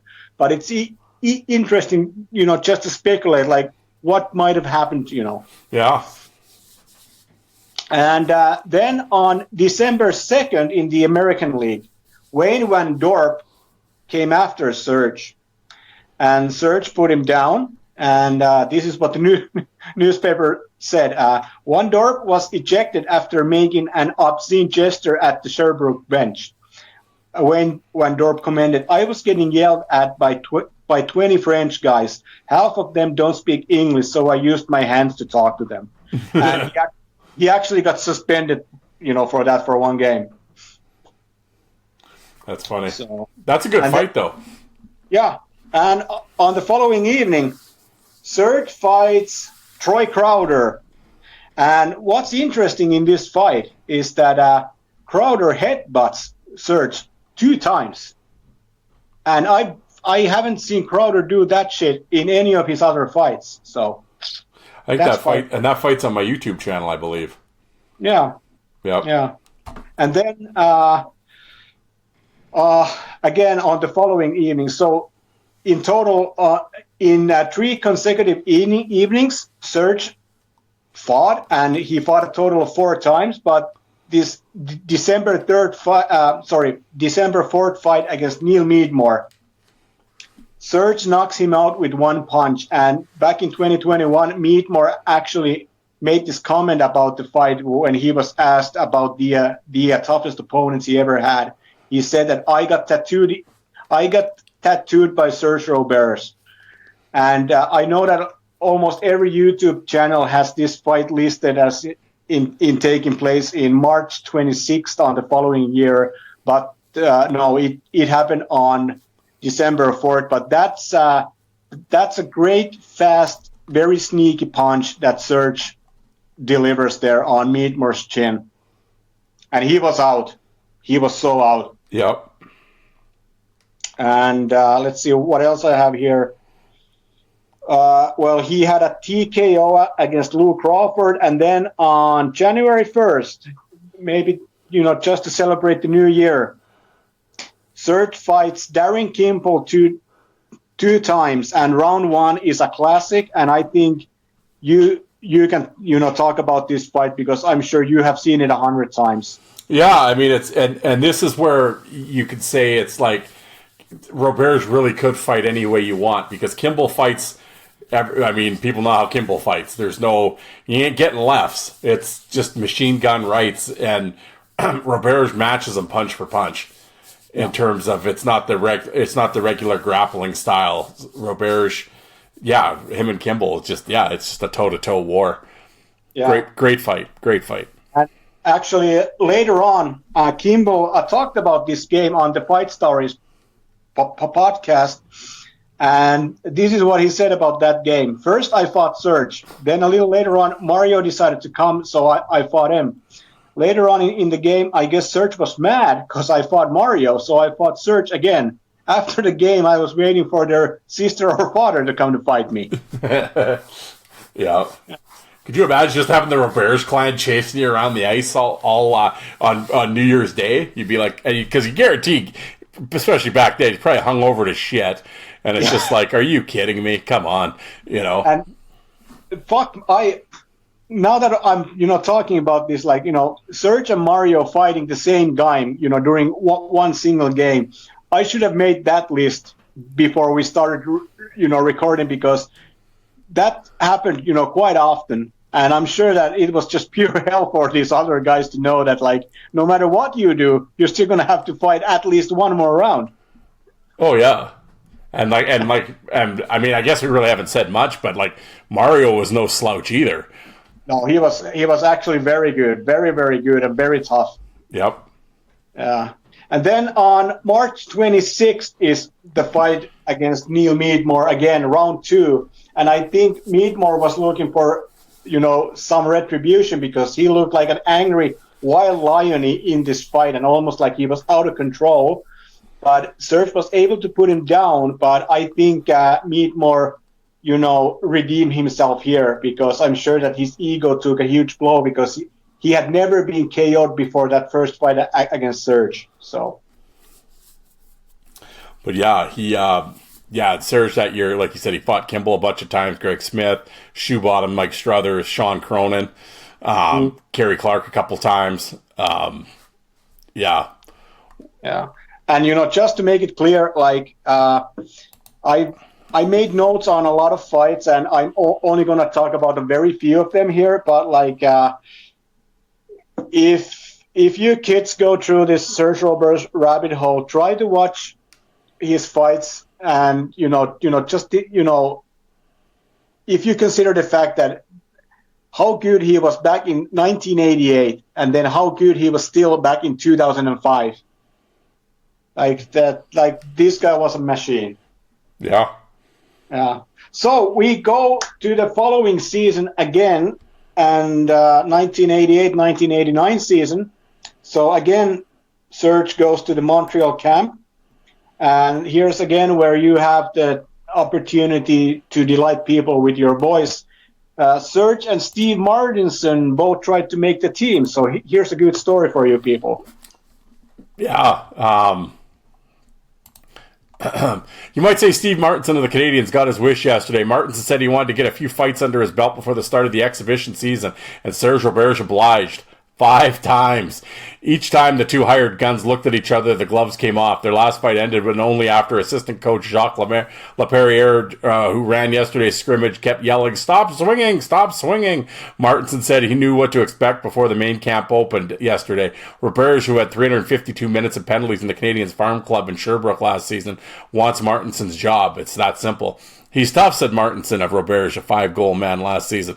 He's working hard to get where he is. He feels he's on the doorstep when it comes to making the National Hockey League, and he's going to do everything he can to get there. Hey, I've been in that same position. You do what you have to do. That's why I've got a lot of respect for him. Martinson came away from the 5 fights with 3 scraped knuckles on his right hand and a sore right thumb. Martinson's injured the ligaments in his thumb during last season's training camp, but decided to get surgery because it would have kept him out of the lineup for 8 weeks. However, he finally had the thumb operated on in June, and yesterday the knuckle was finally put to the test. Banged up a little bit. It got banged up a little during the 3rd fight, said Martinson, who spent half an hour icing his thumb following the scrimmage, but it should be okay. Martinson had a feeling coach Pat Burns might be might have more use for him this season because he figured the Adams division could be one of the toughest in the NHL. He said the reasons has to do with the coaches, Rick Lee of Hartford, Rick Dudley of Buffalo, Milbury of Boston, and Bergeron of Quebec are all known for coaches who prefer physical hockey. Rick Lee was coaching in Muskegon a couple years ago, and he had 4 or 5 guys that had lots of penalty minutes. Martin said it's the same thing with Dudley, and he likes his players tough, and Milbury comes from the same school. Yeah, so 5 fights in one single day, in one single scrimmage. Yeah. And like I told you yesterday, one of these fights is so funny because, there's some footage available, and the guys have just finished fighting, and Martinson is skating away to pick up his gloves and stick, and Serge comes from behind and just, grabs him, and he insists that they go again, and they both look exhausted. So... But hey, it was a war zone back then for sure.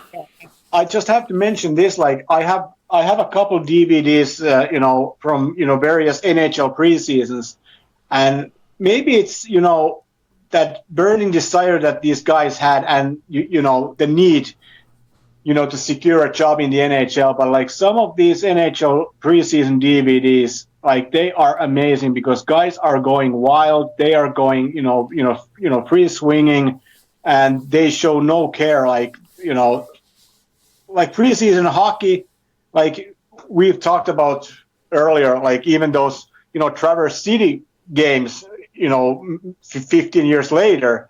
Like we were always, waiting for the new tape to come out every year. Yeah. Yeah. Well, I mean, and there's that famous, in the fight tape world anyway, that Quebec Nordiques training camp, which, we'll talk about here. But, there was apparently 6 or 7 people there filming it, fans.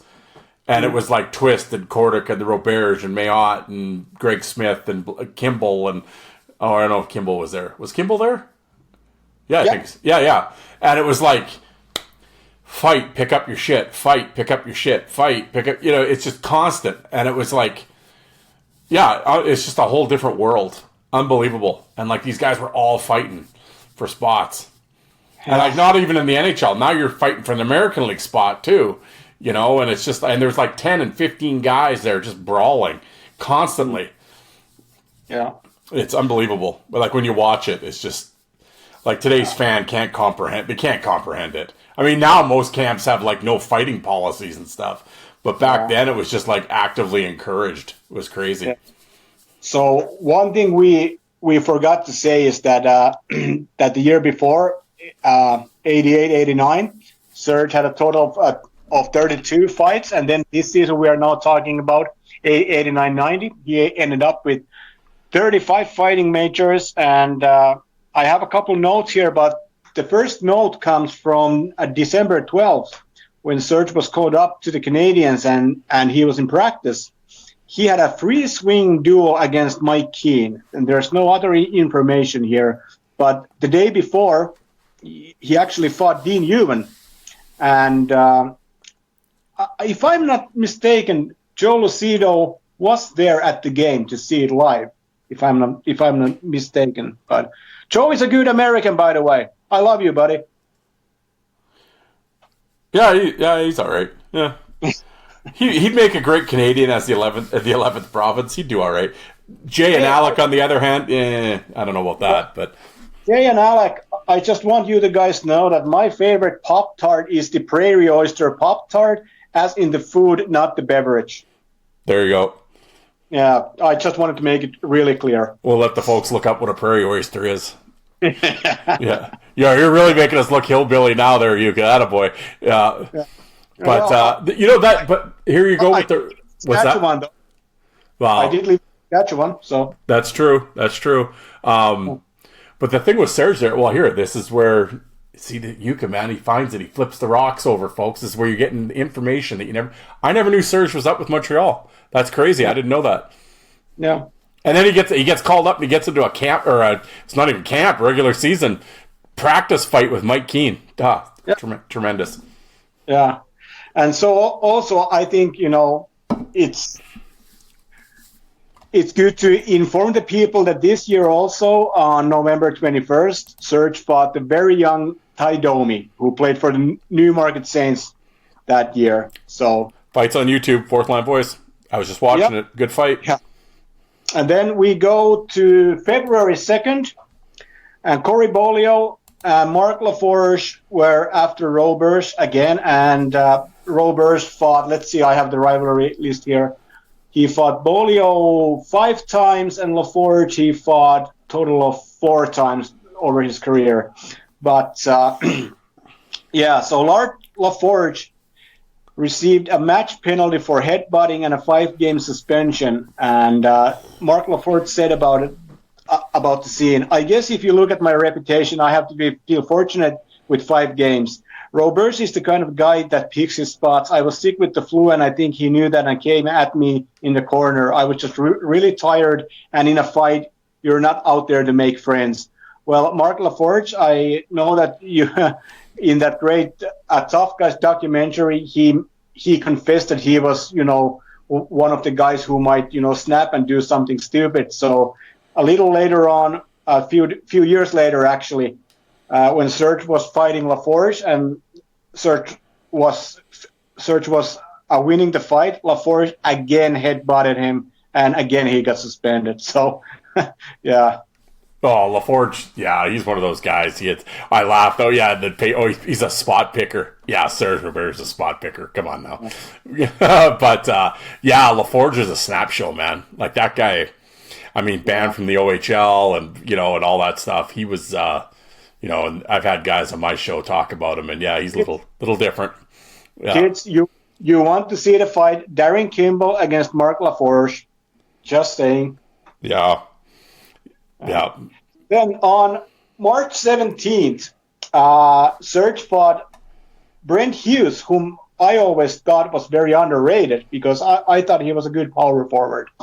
But Serge wins the fight, but this is the first time ever that I actually saw Serge reacting to a fight after it was all done because he punches Hughes over the linesman, knocking off his helmet. And because this was very untypical to Serge because, well, he did put on a show a few times when he went to play in LNAH, but I think that's just because of how the league was. Yeah. But Serge very rarely displayed any emotion after his fights. Like, even when he beat up a guy real bad, he would just skate away, thinking, nothing about it. But this is the first time that I see him snap.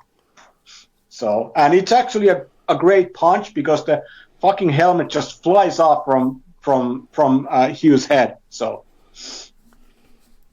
and one week later, Serge is at it against Jim McKenzie, and there was a bit of a story here that I'll read to you. The Whalers' Jim McKenzie was given a game misconduct for the same reason after a second period fight with Sherbrooke's Donald Dufresne. McKenzie was also in a fight just 149 into the game against Sherbrooke enforcer Serge Roberge. I talked to the guys and we thought it would be a good idea if I played a physical game. I'm not out looking for it or anything, but if you got a guy like Serge who has almost 350 penalty minutes, if something's going to happen, and that's fine. We were coming down the ice, and he hooked me and he slashed me. When somebody like that does that, there's not much doubt as to what he wants to do. And I think this is interesting. McKenzie is saying that his teammates thought that he should play a physical game, because I think that was one of his issues throughout his career, because not only he didn't like fighting, that much, which he has, said himself, but when he was in the game, when he was pissed off, he was very effective, delivering body checks and being a mean fighter, but we very rarely saw that side of Jim McKenzie. Yeah. Yeah. Well, I always said I think the NHL is very lucky that McKenzie wasn't mean, because he could have smoked a lot of guys. It's almost the same thing. Like you always talk about Eric Goddard. If he fought like a number 2 guy, he wasn't invested in the fight, but if he fought a number 1 guy, then he was a different kind of fighter for sure. Oh yeah, they definitely fought to their competition. That's for sure. Yeah. And then later on this year, there's Kimball round 3, and this one goes to Serge. And again, it was very active, with some, toe-to-toe action. But overall this year with, 35 fights, and yeah, there's, Ty Domi, Bruce Shoebottom, again, Greg Smythe, Brent Severin, Mark LaForce, Corey Bolio multiple times, Rod Dahlman, Bill Heward, Jim Sprott, Mike Ware. So I think by this time, Serge has already established himself as one of the premier fighters in the American League. Yep. Oh, yeah, without a doubt. Yeah. And then the 1991 preseason, there's no information available. But one thing that I found while I was searching for these newspaper articles, and the way I conduct my research is that I always go year by year in chronological order. So Serge was already playing in the American Hockey League, and then on a newspaper ad in Virginia, there's this huge ad which reads that Roberge Brothers VHS fight tape, over 100 fights, Mario plus Serge, order now for Christmas. And then there's the P.O. box address to Virginia. So tremendous. But again, hey, what if that tape included some of their Atlantic Coast Hockey League fights? Exactly. Yeah. Like, we'll never know. But if there's over 100 fights, combined from these two guys, then I'm pretty sure that there has to be some ACHL footage in. Or at the very least, some news highlights. Yeah. But hey, then, right after Christmas, Serge gets the phone call on September 26th. The Quebec Nordiques call him up to the NHL. And he plays his first NHL game. Let's see here. Where's my proper notes? There. He plays his first game on New Year's Eve on December 31st. And he fights Ken Baumgartner. And I know it's always a big night when you play your first game, and I'm sure that Serge was nervous. But somehow, when I watch this fight and I see how Serge goes, pushing on Bomber before they again meet in front of the net, somehow I think Serge was a little bit unprepared. Because I think he let in Baumgartner a little too easy for whatever reason. But, maybe it was the nerves or what, but that's not a bad first fight to have when you have a guy like, Ken Baumgartner there. Well, the thing with Baumgartner is Baumgartner was so unorthodox. That's a tough matchup. Because Baumgartner fought. I mean, as much as Serge was a tech, so was Bomber. But Baumgartner was really odd with the way he fought, so it would be very hard. That's a hard first fight. Yeah, because it's really hard to look good against Baumgartner. Yeah, you know what I mean. Like a lot of guys did. Baumgartner had a very everybody. Who am I talking to? I mean, everybody that's listening knows who Ken Baumgartner is, and other than maybe Nick Vavonia, there was Baumgartner. I mean, Brown got him and whatever, but it's like overall, I'll put it this way: it was very hard to beat up Ken Baumgartner. Yeah, and it did not happen. Maybe on one hand, how many times it happened. So for Serge to have that first fight against Ken, that's an unorthodox fight with both guys, and it's very hard. That's a shitty first fight. Shitty matchup for your first fight, especially when you're trying to get over in your first game and stuff. Like, that's a tough one. And it wasn't like folks, it's on YouTube, you can go look. It's not like he got murdered or anything, but I certainly wouldn't give him the win. No. But again, hey, now just realize, kids, only 3 years prior, Serge was playing in fucking senior hockey league. Yeah. Yeah, what a journey, right? Crazy.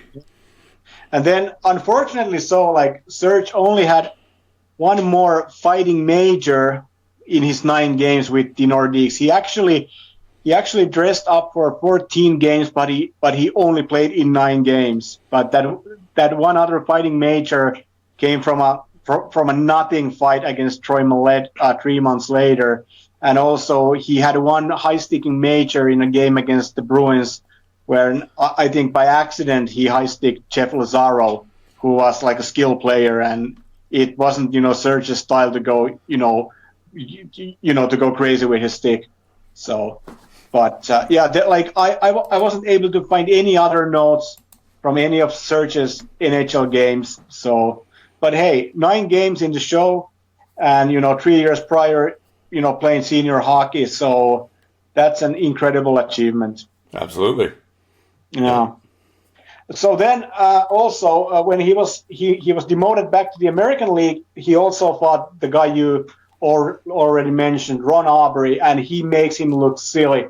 Like Serge just pummels him with uppercuts. So, yeah, but like whenever I find one new piece of footage from Ron Aubrey, I'm actually happy, and it's all because of the image I got about Ron Aubrey when I first read Doug Smith's book and his hatred towards Ron Aubrey. But the funny thing is, like, you kids go and take a look at Ron Aubrey's stats and see the amount of teams and leagues he played in and played for. And I think the rumor was that his father owned a ton of money and he kind of funded his son's minor league exploits, but never been able to to confirm this thing. But also after he was done with hockey, he had I think he had actually a good amount of pro boxing matches. Yeah, well, Aubrey, it's Aubrey, Ron Aubrey. Yeah, much like Doug Smith. It's like the Doug Smith thing. American guy that found on camp, and they would bring him in, and he would fight here and there, and teams would. He played on a million teams, and he's a big dude, big guy, and yeah, the fight with Roberge starts because Aubrey runs the guy over for He comes off the bench and like runs the guy over for Halifax, and then Roberge grabs him and whatever, they go at it. But yeah, Aubrey, yeah, what did Doug Smith call him, the dancing bear? But yeah. He's a big dude, and yeah, actually, him and Ron and I follow each other on Facebook, and yeah, he's a lot of fights. And people famously on the video, he's waving to the crowd in the Central League after a fight, and the goalie comes out and cross-checks him right in the head. Yeah, it's actually brutal. But yeah, Aubrey had a lot of heat with people, but he was a big dude and fought a ton of guys. Yeah, I really hope you can get him on your show. Yeah, it'd be interesting. I think he's had some tough times lately, but I think he's I should get a hold of him because he could tell a story, I'm sure. Oh, definitely. And again, so this season, Serge only had 19 fights. Yeah, that's a strange thing to say these days. But he had 2 more rounds against Jacques Maillot. Round 2, I will have to give it to Jacques, and round 3, I'll give slight edge to Serge. But all these 3 fights between these 2 great fighters from La Belle Province, there was some special tension between the guys, and for a very good reason. Very exciting fights, and it's unfortunate that they only had 3 rounds. Yeah. Yeah. So. Yeah. Okay. So we can go to this 91-92 Nordics camp where we also have all this footage with Serge fighting John Kordic, Herb Ragland, Wayne Wandorp, and Tony Twist. And the funny thing is, I actually have footage from all these fights, and there's 2 different feeds. So there were at least 2 fans with their huge VHS camcorders in the stands. So thank you, gentlemen, for filming these fights for us. Yes, absolutely. Have you seen these fights? I'm sure you have. What, from the Quebec training camp? Yeah. Oh, I have it. I got the DVD. Okay. Somewhere. I don't know whose version I have. Well, I think I have, of course, we know old Eric Beeman, John Morasti's former agent. He was actually there filming. Okay. But I don't know I don't know which dude whose camera version I have of it. But yes, I do have it because some of those fights I have on my YouTube channel. Yeah. But yeah. Okay. But anyway, so for this season, Serge spends the whole time with the Halifax in the American League, and he recorded 33 fights. And very early in the season, he had two great fights I wanted to mention about. On October 21st, 31st, he had a great toe-to-toe fight against Kirk Tomlinson, and then 1 week later, a TKO win against Richie Walcott. And also some of the names this year, like he fought Mike McWilliam 5 times this season. And I actually now want to read this quote from Mike McWilliam when he was on your show, when he told about one of his fights against Serge. So to this day, I don't know how he did it. And I watched him on tape to fight some other guys, and he does the same thing. I fought him in St. John's, and by the time we were done, it literally took our trainer 4 or 5 minutes in the dressing room to try and untangle my right arm inside my jersey. There were my elbow pads and shoulder pads and jersey all wrapped in a knot. It was like, I don't know, there was just nothing you could do against him once he grabbed a hold of you and twisted you into a pretzel. Yeah, and that's the thing, folks. That Mike McWilliam was a big and bad dude who beat up a lot of people. Like, McWilliam was a tough guy. And yeah, I know, talking to him on my show there, that's a great interview too. He was a good guest. And the way McWilliam finished this piece was that I tried everything when I fought him. I tried wearing a bigger jersey. I tried wearing a smaller jersey. It didn't matter. My arm ended up wrapped into a knot. Yeah. Yeah, he went on for a while about how frustrating it was to fight Roberge, and there wasn't much you could do about it. And like McWilliam had like 5 inches on him, and it was just like it didn't matter. He just, like I said, great technician. Yeah, but also very late this season, on March 12th in 1992, John Cordic had been cut by the Nordiques, and his final NHL game was Montreal against Quebec on December 26th, when he fought Todd Euban and actually recorded a victory there. But on Cordic's first shift for the Cape Breton Oilers, he fought Serge, and the boys collide along the boards, and they start throwing lefts for a while. Cordic seemed to have the upper hand, but Serge came back strong and put Cordic down on the ice. And only 5 months later, in August, Cordic was gone. Yep. Tragic tale, man. Yep. It is. Yeah. So, 92, 93, again with Halifax. And this time, because of injuries, Serge only has 10 fights this year. He also played for Utica, but because he had injuries, so he didn't fight much. But in these 10 fights from that season, there are some big names like Francois Leroux, Darcy Simon, the young Donald Brashear, Doran McCarty, Kirk Tomlinson again, Sean Antosky, Darren Langdon, and Bill Armstrong. And what I want to say here is that Donald Brashear said this in an interview after he had only been in the NHL for 5 or 6 years, that he was asked who were the toughest guys he ever fought. He said Serge Roberge and Bob Probert. Yep. Yeah, and they actually fought, I think, 5 times in the American League, or 4 times. Let's see what I have down here. 4 times in the American League, yeah. So, but it's interesting, these American League fights, when you watch this young brush here, he wasn't like, what's the word I want to use here? He wasn't as opportunistic as what he later became known for, but he already had this kind of an idea how he wanted to go with his fights, and first be on more on the defensive side, and then maybe launch a short attack and then retreat. But he was still learning for sure when he was in the American League. But he made some big points when he played, and I always thought that people never gave enough credit to Don Brashear for his playing skills.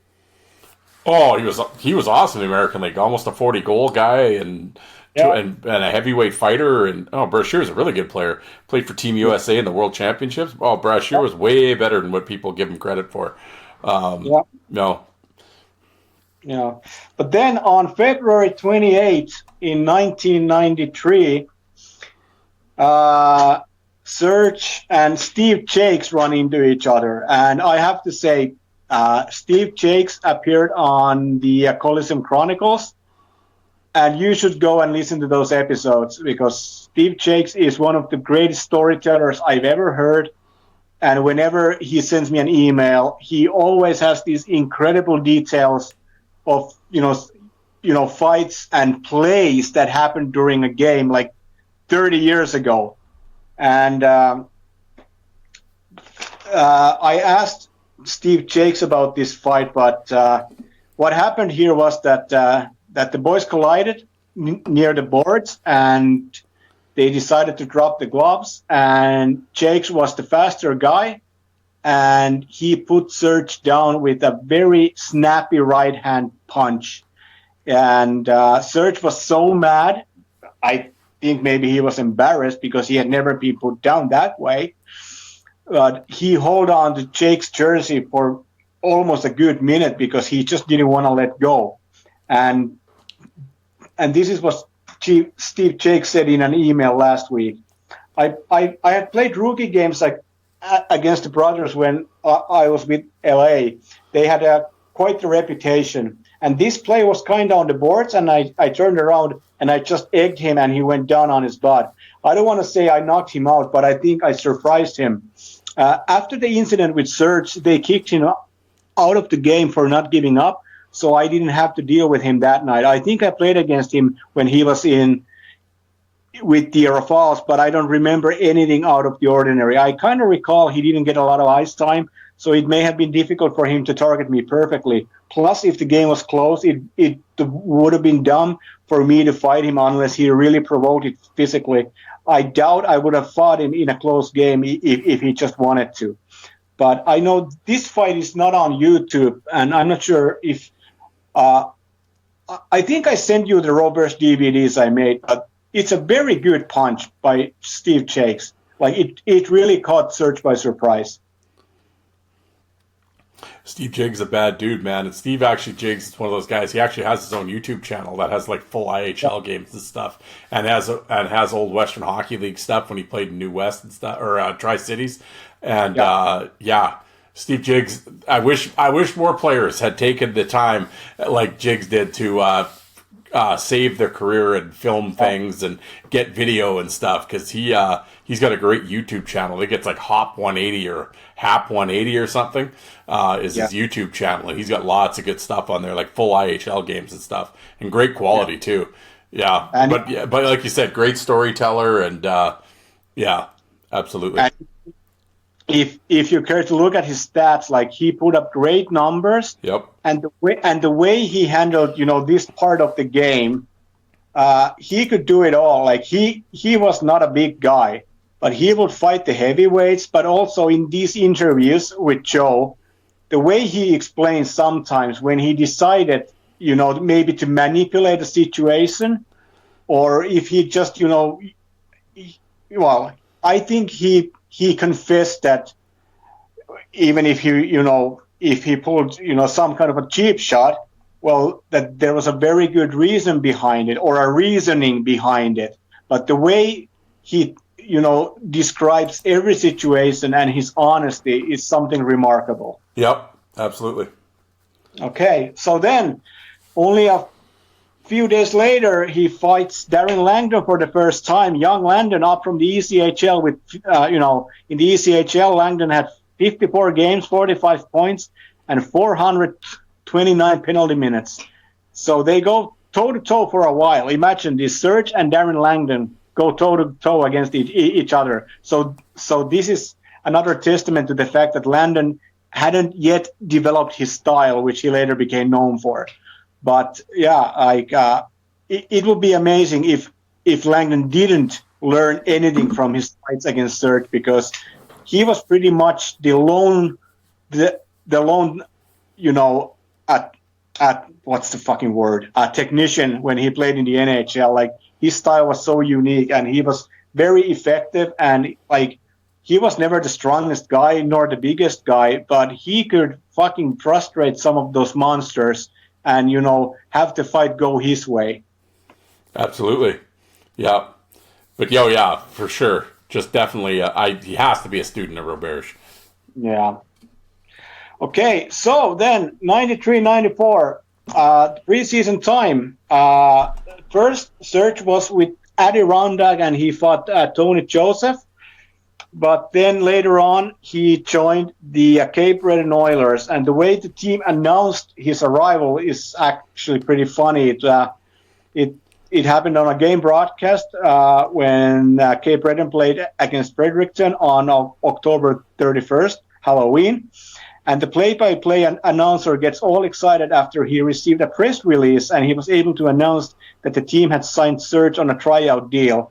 And that year, Cape Breton Oilers roster included guys like Dennis Bonaway, Scott Allison, Link Gates, Serge Roberge, Jeff Chikrin, Mark LaForge, Louis DeBrusque, and John Van Kessel. So that's a pretty interesting lineup right there. Yeah, well, and of course Link eventually got kicked off the team for throwing a skate at the trainer. And yeah. But yeah, imagine like with LaForge and Roberge in the same dressing room. I wonder if there's a little tension.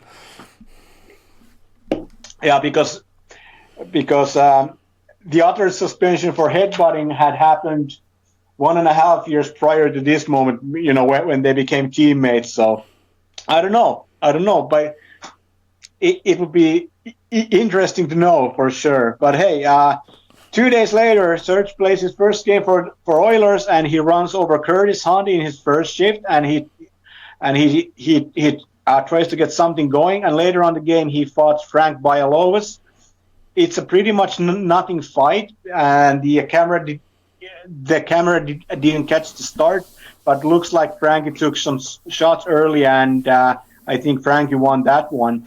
But then 5 days later, Serge Roberge against Mel Engelstad, and Mel Engelstad in his first ever American League game. Short, good, solid draw, and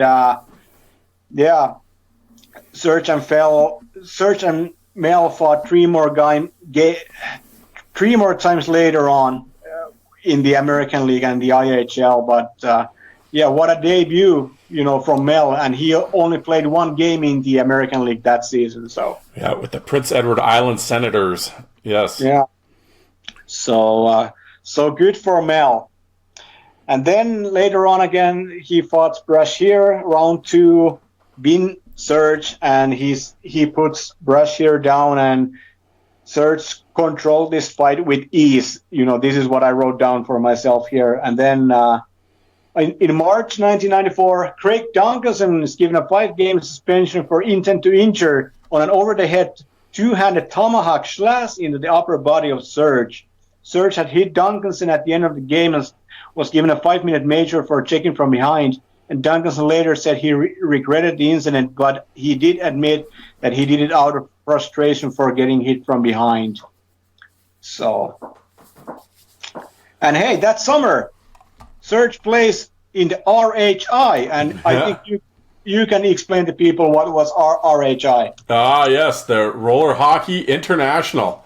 It is. It was from 1992 to 1999, and it was 12 teams. Then the next year, 24 teams. Then 19 teams, and it was funny. A lot of the minor league guys would go and play in the summer because it was they had Serge played in Las Vegas. Yeah. But there was some like the Pacific, LA, San Jose, Anaheim, San Diego, Las Vegas. I mean, pretty kind of a sweet gig to spend the summer out there. But yeah, on that team, they had Garth Snow was the goalie, and you had Scott Daniels was on the team, and it's interesting. Some of the Walt Podubny, there's an old NHL guy, Rick Schertemaz. I mean, so it was. It's interesting when you scroll through the RHI kind of all-time rosters who ended up on those teams. But there was some fights. You could fight in the RHI. So, yeah. And like, there's one piece of footage that exists from, I think, from 1997 when Serge played in the RHI, that fight against Chad Wagner, and it's a pretty good one. And I wish there was more RHI footage available. Well, I can remember growing up. Like, I remember it being on TSN. I remember them playing games.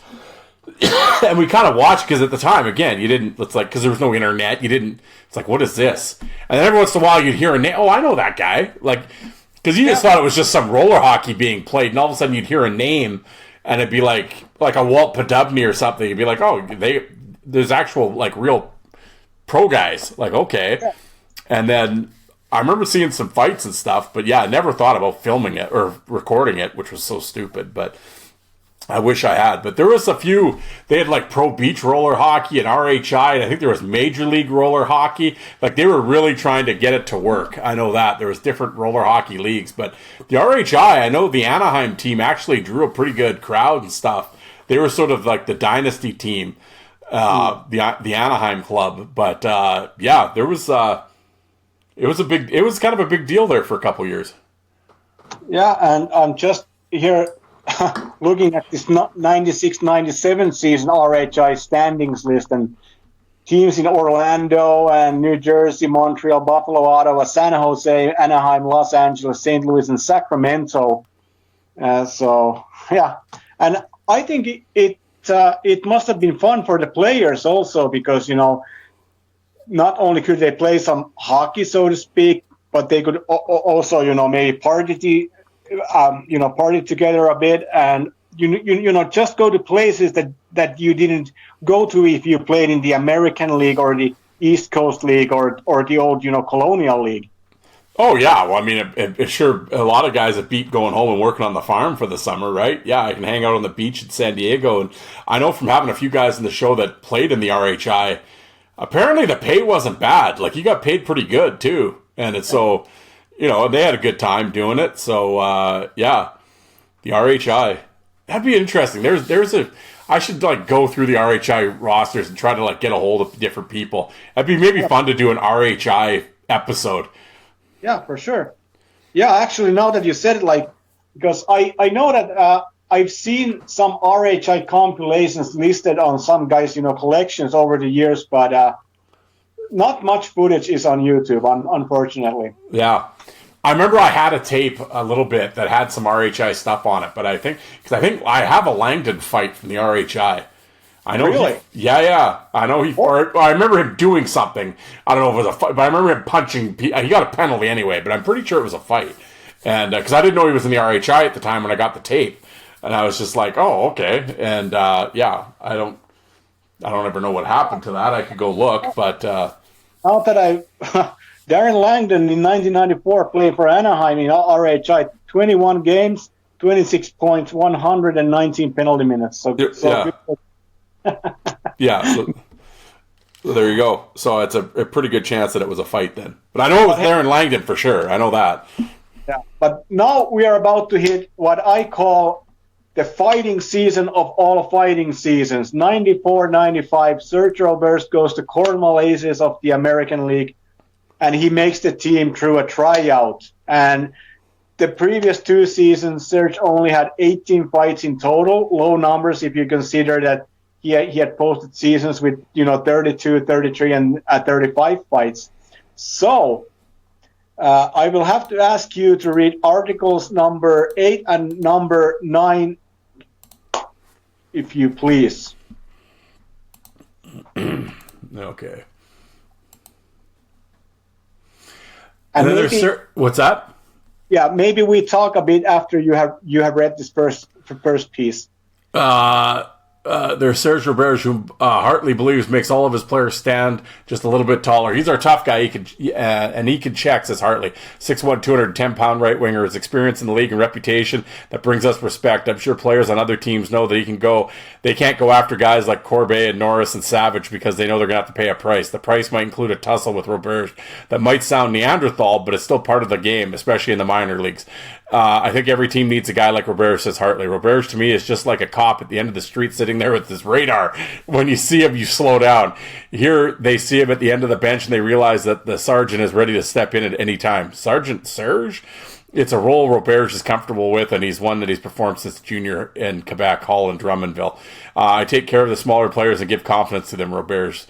Brother of Mario Roberge, who fills a similar role with Montreal. It's a tough job because some games you really don't play that much and you have to be ready. You need to be strong mentally. The job often means dropping the gloves, a fact of the hockey life Roberge has learned to accept. Does it get tough, always having to play tough? Not really. I do it because I want to. When I see someone abusing the smaller guys, I don't like it. But some games, yes, it's a little tough. Now 29 with 6 years in the American League under his heavyweight belt, Roberge doesn't have to fight as often as he used to. In one of his first AHL seasons, he had 37 fighting majors. Most players know him or know of him and know to avoid him. The reputation helps to an extent. You still have some guys who want to challenge you. The reputation is there, but there's not enough, says Roberge from Quebec City. Like many hockey enforcers who play it tough on the ice, off the ice, Roberge is somewhat of a gentle bear.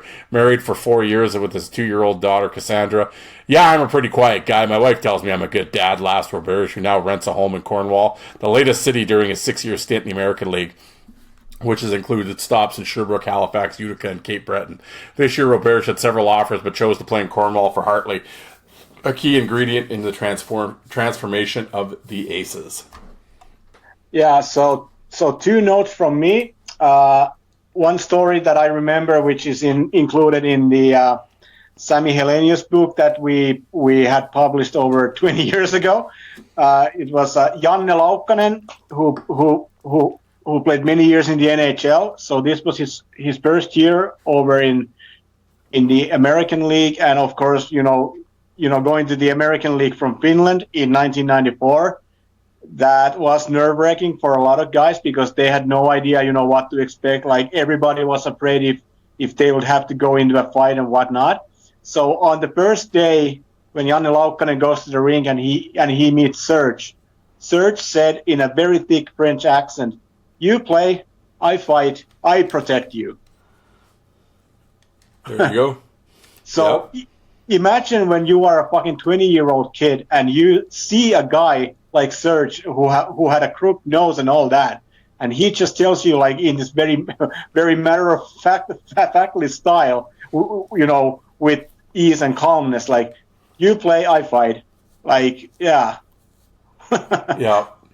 Must have been a good moment. And then in this article, it says that he doesn't have to fight as often, but as we would learn later on, that year, which is, I think, the most dominant fighting season all time, all leagues considered, Serge ended up with 41 fighting majors, so. Yep, 73 games, 342 minutes. Yeah. 41 fighting majors. And I gave you the task to review fights from this season, and we can rely on your notes. And the next article that we have lined up, the article number 9, is in November 27th, and it describes the rivalry Serge developed with Matt Barnaby. But is there anything you want to talk before we go to that piece? Well, it's interesting now that you read the article, because I have the Barnaby Roberge fights on my YouTube channel. So you watch them, and it's like a man amongst, Roberge just swings him around and has his way with him. And but you're just kind of, but it's like, it's Barnaby, he's crazy, he'll fight everybody, he doesn't care. But it's like, it's interesting then when you read the article, this is what's going on. And but you could definitely tell when Hartley's reputation too, and I mean, you've heard a lot of it over the years. You can ask Scott Parker about Bob Hartley, what he thinks of him. But Hartley was definitely, I from reading this article, what Barnaby's claiming is completely true. You could just Barnaby's not lying. Hartley was a goon coach for sure, and it's interesting. So maybe you want to share that story with. All right. Matt Barnaby, Hartley feud rages on, with Hartley going 1 up on Friday, or should be 2 up, even though his Cornwall Aces lost 4-0 to the Rochester Americans at the War Memorial. Hartley's rather obvious deployment of tough guy Serge Roberge to fight Barnaby 4 minutes into the third period left Barnaby fuming. Roberge hadn't played a shift to that point and quickly found Barnaby when a six-player melee began. However, Barnaby couldn't control his emotions when the punching ended. While he was being escorted off the ice, the Amherst second-year winger made an obscene gesture with his hands while he and Hartley hollered at each other. The actions drew a game misconduct under Rule 68, which deals obscene gestures and carries an automatic 2-game suspension. So Barnaby was forced to sit out last night's game against St. John and can't play tonight against Prince Edward Island. I kind of have made some movements I shouldn't have, Barnaby said yesterday, but he obviously sent out Roberge and his team to get me on that shift. The goalie hit me, 2 other guys hit me, and when I got up, Roberge is hitting me in the head. Roberge is one of the American League's premier heavyweights, making a fight mismatch. I'm not a goon. I'm not 230 pounds like he is. I weigh 180 pounds dripping wet, Barnaby said, but I'm not going to back down. Barnaby and Hartley, the Aces' first-year coach, have engaged in a war of words since their days in the Quebec Major Junior League, Barnaby playing against Hartley's team for 3 years. The rivalry has become more intense this year because of what Barnaby perceives as blatant goon tactics by Hartley. In the October 21st game in Cornwall, the Aces ahead 5-1 en route to a 7-1 victory. Roberge lined up on left wing for a center ice face-off against Barnaby. Roberge immediately dropped the gloves and the two fought. Roberge has a hard enough time playing right wing. Now he's up playing left wing, Amherst coach John Van Boxmeer said. I'm smart enough to figure out that one. On the eve of the rematch, November 13th, the War Memorial, Boxmeer accused Hartley of being a goon coach. Comments Hartley said belonged in the comics, not the sports section. He claims he's not a goon coach, Barnaby said, but with the actions this year and throughout his year at junior, he's proven he is. That's his game. I'm not saying it's right or wrong, but someday another team will do the same thing to him. Yeah. There you go. That's a pretty solid piece. And before we continue, there's something that I picked up from the Bruised and Battered podcast, which I'll share now with all you guys. And I'm happy to tell Jay that this is the Iowa style IPA, and it's made of the Acoden Salem berry. Oh, you guys and your IPAs. Come on now. No, it's not an IPA, but I wanted to make Jay happy. There you go. It's just Coca-Cola, sorry. Yeah. But yeah, so this year, like, again, I think there's 5 or 6 articles where it's about Serge and Hartley and Barnaby. So there was a huge feud going on, yeah, for sure. Yeah, and I tried to put a bunch of these fights up on my YouTube channel. I do have the DVD from this season, and it's all like the footage is like crystal clear. It's awesome, and yeah, this pretty much he goes undefeated, more or less, and you'd be hard pressed to, and even on Drop Your Gloves, the losses he has, it could be debated, and I mean they certainly weren't. I mean maybe a loss because he got maybe outpunched a little bit, but he certainly didn't get like air quotes beat up or anything. But and this is like for this season, again, we go back to this Drop Your Gloves fight card. So sometimes the fans also, or the admins or whoever, they had the chance to also input the punches thrown and landed, for and against. So for this season, not all the fights Serge had have this count, but what it has is that Serge threw 207 punches against the opponent's 116, and Serge landed 96 punches to 32 punches. So that also describes, like, if you just consider these as like advanced analytics and numbers, but this is exactly how Serge fought. Like, fuck. Yeah. What an amazing guy. And like this season, like, it's now the third time I say it. It's, in my opinion, the best fighting season of all time. And yes, I realize he wasn't fighting the George Larocques, or he wasn't fighting Bob Roberts or whatnot. Like, I actually, a few years ago, when I created my second Twitter account, and I started posting these autograph pictures and newspaper clippings, and I think it was my third or fifth post. I posted something about Serge, and I wrote Serge Roberge. He was the most proficient and technical fighter all time. And like an hour later, somebody wrote there, "Yeah, but Proby." Yeah. Like that just got to me so bad. Like I didn't claim he was, the hardest puncher or he was the number one fighter all the time. I just said that he was the most skilled fucking technician all time. Period. Yeah. Well, and you go back and you look at these the fight card, like you got Langdon, Darren Banks, Cale Halls, Phil Crow, Baduk, McClellan, Matt Ruchney, Spenrath, Langdon, Alex Stoyanov, Barry Nyker, Brashear, Baduk, Reed Simpson, very underrated fighter, Eric Cairns, Mel Engelstad, Ryan Vandenbush, Christoph Oliwa, Brashear, Jerry Fleming, Phil Crow, Eric Cairns. I mean, it's just and he's winning all of them, and it's like, yeah, it's like this. It's unbelievable, and it's like when you watch the fights. I mean, you have to go to YouTube and watch them. He isn't in trouble in any of these fights. No, like he's in complete control. He looks like he's in complete control all the time. Like it's not like, oh, the one guy's rallying and he has to rally back against them or anything. It's like he's in complete control all the time. He's already 30 years old by this point. Well, 30 years old and hundreds of fights under his belt already.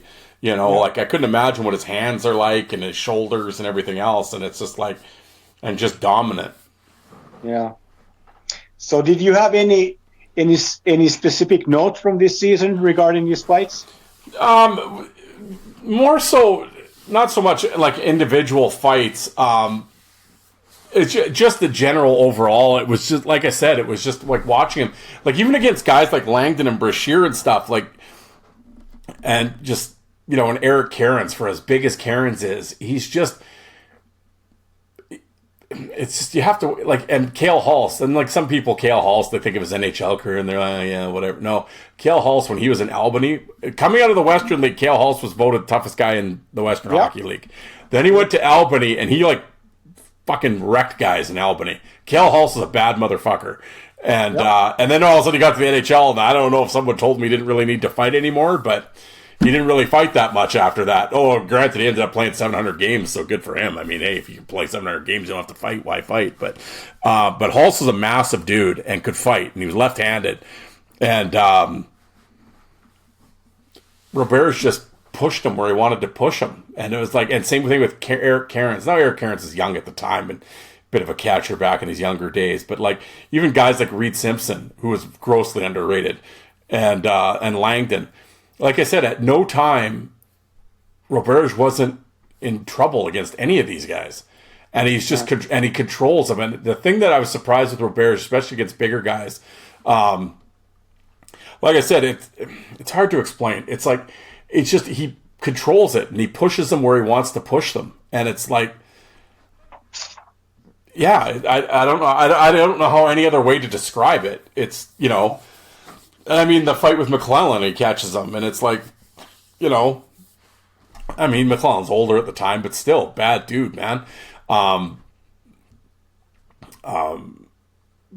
Peter Fiorentino, there's another guy, there's an underrated guy that doesn't get talked about very often. Yeah, it's just, and well, Engelstad, I mean, it's just, yeah, he doesn't have trouble against any of these people, and it's like, and like I said, when he's fighting, he's in complete control and he's calm. There's a calmness to him when he's fighting, and it's just buying his time. He might catch a couple. It's like turn away, maybe eat a couple on the side of the helmet and side of the head, but he's cross gripping. He's just setting it up, and he waits and he waits and he waits, and then. Yeah, Serge might have trouble these days with the way the linesmen get in so fast.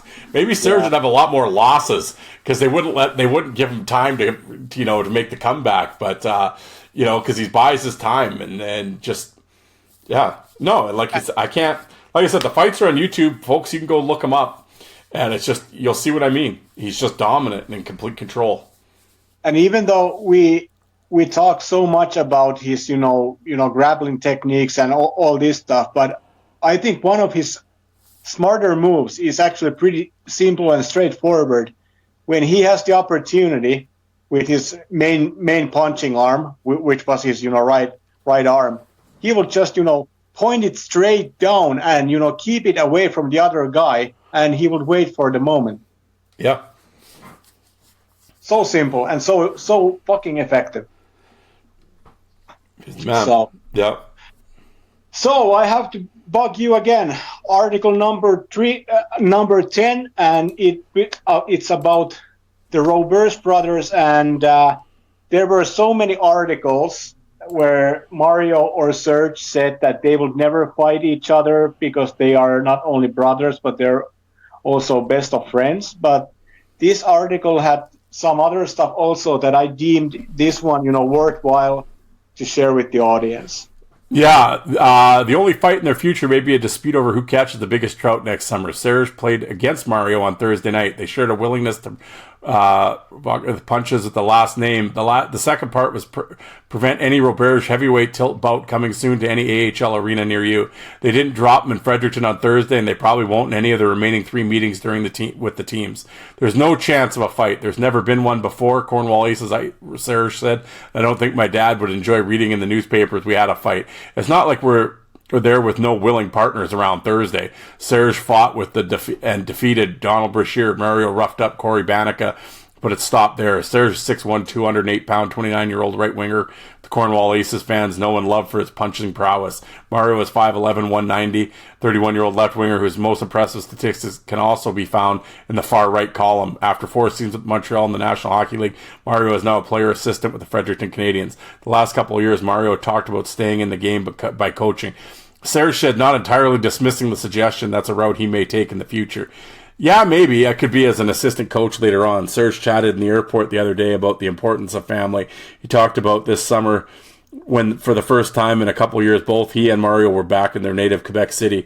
We're brothers, we're also good friends, said Serge, noting that their favorite shared activity is fishing for red trout. He said their swiftest skater is Guy, the 26-year-old youngest of 3 brothers whose hockey hopes ended with a car accident a few years back in which he hurt both his legs. Roberge, who has 174 penalty minutes, who hasn't lost a scrap this season, came close to not playing for the Aces this campaign.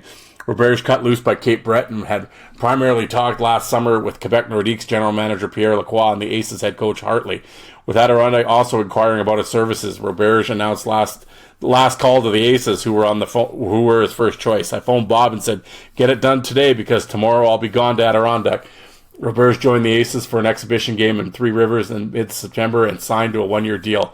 I wanted to play in Cornwall because I've been in Halifax when they were the Citadels, and I knew the organization. The Quebec and Montreal organizations treat the French guys pretty good, better than some of the American teams. See, there's what we were talking about earlier. Roberge said matter-of-factly, and he had enjoyed the first half of the season in Cornwall, yes, but like most players in this game, he wishes he had a bit more ice time. My biggest job is to get us respect on the road, but it's less to play. But the less I play, the harder it is to do the job, Roberge said. The referee and opposition players don't see me when I'm on the bench. The more he's on, the more he can do what he does best against anyone but his brother. So now that we forgot to mention about Mario's size, only 5'11" and 190 pounds, and the way he played and the way he fought, and he won the Stanley Cup. It's just insane because already back in those days, most of the teams who had their number 1, number 2 tough guys on the ice, they were for sure at least 6'1" or 6'2", and Mario was 5'11", and he came from senior hockey. Yep. Yep. Incredible. And hey, so this season, Serge has, 41 fights, and his salary was 35,000 Canadian. So I think he earned his salary. I would say so. Yeah. Oh, yeah, big time. So, okay. Let's see from here. I think we can skip the article number 11 because it's the fight against Vandenbush. But I think article number 12 will be great because it's again Bob Hartley and the whole team causing stir in the American League. Yeah, say this about the Cornwall Aces. They don't go down without a fight. Plenty of them. They brawl you on Saturday night, and Sunday afternoon is fine too. Just like Saturday, the Fredericton Canadians were in complete control of things yesterday when the gloves came off. There were 6 fights in the final 10 minutes. Fredericton's 4-2 win at the Montreal Forum. Fredericton coach Pauline Bordelot had a rancorous... what the hell? Rancorous. Yeah, I've never heard that word before. Rancorous and lengthy discussion behind the benches with Aces coach Bob Hartley after a 5-scrap brawl. Wasn't too impressed. I don't think the coach Hartley showed much class, Bordelot said. I told him what I thought of him, and I told him he's not coaching junior anymore. On Saturday, we were up 6-0, and today we're ahead, and the same thing happens. He's no business doing that. There's no reason to resort to fighting. There's nothing to prove. Cornwall can't finish first, and they aren't going to finish third. He didn't show us any respect yesterday or today. He didn't show his own organization any respect. Cornwall's Landon Wilson and the Canadians' Craig Ferguson squared off in an undercard bout with 9 minutes left and just 16 seconds later, Serge Roberge and Jerry Fleming fought, and before long, all 10 players on the ice were throwing them. Hartley, in pointing out that it takes 2 to duel, argued that the Fredericton player challenge caused the problem. Bordelot has accused us of starting the brawl, but he was the last line change, and they took an excellent player off the ice, Donald Brashear, and put Fleming up against Serge. Right winger Landon Wilson was in the penalty box. That's the only reason why he had Serge on the ice at that time, and of course, to try to score his first goal of the season. Yeah. So, I don't think Serge was out there to score his first of the season. No, but hey, now again, since we are talking about Bob Hartley, and so thanks to Bob Hartley, we have footage from 93, 94, and 94, 95 seasons because I remember reading this story in one of these old message boards that one of these guys who used to make these VHS fight tape compilations somehow reached out to Bob Hartley asking very kindly if he would be able to get the game tapes. And I can't remember where this guy lived, but he didn't live in Ontario. I think he was from the U.S., maybe from Massachusetts or something. And he made the drive over to Cornwall, and he picked up like a pile of boxes full of VHS tapes, and he made the effort to make these 2-season compilations. So thank you, Bob Hartley, and thank you to this guy whose name I forgot. But yeah, wow, great footage, absolutely. Oh, big time. So yeah, this season, like the most dominant hockey fighting season all time, and I can't, I think our friend Stephen Rem will also agree with us, and I think Stephen, I hope you can have him back in your show soon, and I hope, Stephen, that you are doing well. But I was so happy to communicate with Stephen a few years ago. He helped me out a ton, finding all this Serge Roberge footage that I put together. And may I say that my compilation, which I will send for free if somebody asks for it, runs for a longer time with more fights than the so-called commercial version by Mr. Comer. So, fuck you, Todd. Yes. I can confirm. I will. I agree to that. Yes, the pinball wizard can go fuck himself. And this shit's way better. I'm telling you that, folks. Well, and then it's odd for having the best fight season ever, 94-95 to 95-96, kind of almost being a forgotten season. Yeah, and this is a fucking year that I'm sure that Serge regrets because in June he already signed with the Rochester Americans, and the team was coached by John Tortorella. Yeah. So he knew what he was buying, and or so you will think, because something had happened within the organization, and what happened was that there was a new owner called Steve Donner, and he had been an owner of the team for 2 weeks, and he saw Serge's name on a fax he received, and he said he wanted to sign the toughest guy available. So he signed that guy, and I'm not certain if he even asked Tortorella if he needed or wanted Serge, because that year the Amex roster also had guys like Rumon Endor, Scott Metcalf, Dean Melanson, Dan Crowley, and Richie Walcott also in preseason time, plus all the guys who were under contract with, the Sabres in the NHL.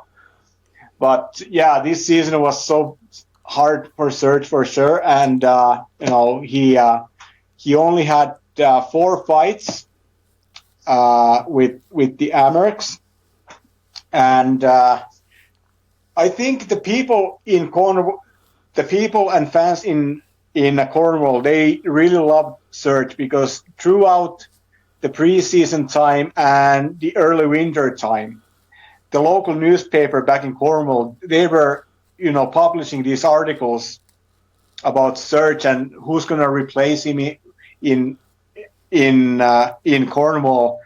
And one guy who was in the camp was, Martin Later, and Bob Hartley actually said already in October that he understands why Serge signed with Rochester because the 3 previous seasons Serge had signed very late in the season, usually around the preseason time, and he had a family to support, and he made 35,000 Canadian playing for fucking Cornwall, and when he signed with the Amerks, he made 45,000 American. So that's a huge difference. Yep. Yeah. So Bob Hartley said that he understands that for Serge it was a business decision, and because he was a family man, so there were no hard feelings whatsoever.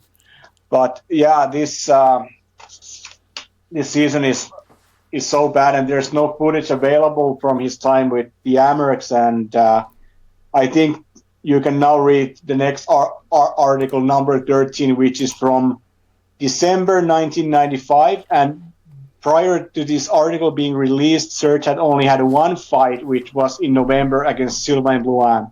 Yeah, the title is Amex Roberge is tough. Why doesn't he play? Scores of Americans fans have been puzzled this season the way tough guy winger Serge Roberge has been used, or rather hasn't been used by Coach Tortorella. Roberge, who ranks second all-time in penalty minutes in the American Hockey League, isn't expected to score as mediocre skater and has just 7 goals in the past 5 seasons, but there probably isn't a tougher player in the American League. When an opposing player was told that Roberge had fought only once this season, the player replied, "That's because nobody wants to fight him." It's called respect and maybe a little fear, yet Roberge has played in only 17 of 27 games, 1 assist, 28 penalty minutes. He has signed over the summer by club president Steve Donner to provide physical presence to keep opponents honest. A seemingly perfect game for Roberge to play and skate. A seemingly perfect game for Roberge to play and skate more than just a shift or two was the November 26th home game against Cape Breton, and a game 2 nights earlier, Oilers tough guy winger Dennis Bonvie bullied his way around the War Memorial as though he was Bob Probert. Roberge was not in the lineup for that game. Tortorella admitted afterwards that Bonvie played a big role for the Oilers, even though the Amerks won 6-4. On Sunday, Roberge again was kept out of the lineup and again was forced to sit in the stands. When asked after the 4-0 loss why Roberge didn't play, Tortorella said his team shouldn't have to rely on Roberge. Serge Roberge is an important member of this team, but if we're going to have any problems without Serge in the lineup, then we're in trouble. If we can't step up on a Bonvie, then we're in trouble. The Amerks record after Saturday's 3-1 loss at Hershey is 10-16-1. Some would say they're in trouble. Yeah, and so this article was published on December 4th, 1995. So on December 22nd, Serge fought Mark Major. On December 28th, he fought Jeff Staples. And then on January 20th, he fought Vandenbush. And in January time alone, there were 3 more articles about this situation. And then on February 4th, there was another newspaper article about the situation, and in this article, it was made public that Bob Hartley was said to have, made an inquiry if he would be able to bring Serge back. And only a few days later, Serge himself was interviewed, and he said that he was being afraid if the teams would now, start to question his willingness to do his job, and that he would have trouble finding a job next season. And then on February 19th, Serge finally was able to leave the Amerks, and he was loaned to Fredericton, and Mario was there again, and there were some other characters also, like, you know, Chris Murray, Dion Darling, Brad Brown, Darcy Tucker, and Jerry Fleming. But yeah, Serge only managed to have 3 more fights that season, you know, giving it a grand total of 7 fights, which would suit more the, you know, modern day ECHL. Yeah. So yeah. But it's then, interesting. Go ahead. Yeah, it's just interesting and sad that there's no footage, you know, at all available from this season, because I know that there's a ton of American League compilations from 95, 96. But again, like, if you were not able to get the fucking game tape straight from the team, then you'd have to rely on some random, you know, TV broadcast. So maybe that's the reason. Yep. Yeah, it wasn't like now when you get everything. Back then, you had to, hopefully there was a fight fan in Rochester or something that was filming the local news or something like that. But you just hope for the best. But, and I have to stand corrected. I just found, I just noticed, I do have fight against Barnaby from that season when Serge was already playing for Fredericton. But yeah, it's a shame. But hey, then we go to 96, 97, and there's an IHL team that comes to Quebec, and they play in the old Colisée where the Nordiques used to play. And this franchise was actually, you know, purchased off from Atlanta, Georgia, where they played as the Atlanta Knights. And the first season they would have like full house, but later on it was discovered that there was like thousands of free tickets given to people and, you know, school kids or whatnot. And this team only lasted for 2 seasons. But I think they had, you know, when you and Jay and Alec always talk about these minor league teams, I think this Rafales team has had a very, very good logo for a minor pro hockey team. Yep. Yeah, the old IHL. I love the old IHL. Yeah. Yeah. But yeah, Mario and Serge tearing it up here. Yeah. And right when he was announced to have joined the Rafales, it was also made known that it was actually Mario who demanded that, you know, Serge would also play for the team. And from this one press release, I found the only segment that I've seen thus far where Serge, you know, talks about his time in the NHL, and he said that that year I got in 9 games with the Nordiques, and it was a great time. I got called up 3 times for a total of 14 games. I dressed in 9, and I didn't play much. Dave Chambers was the coach then. I wish I could have played a bit more to show what I could do, but I had a great time.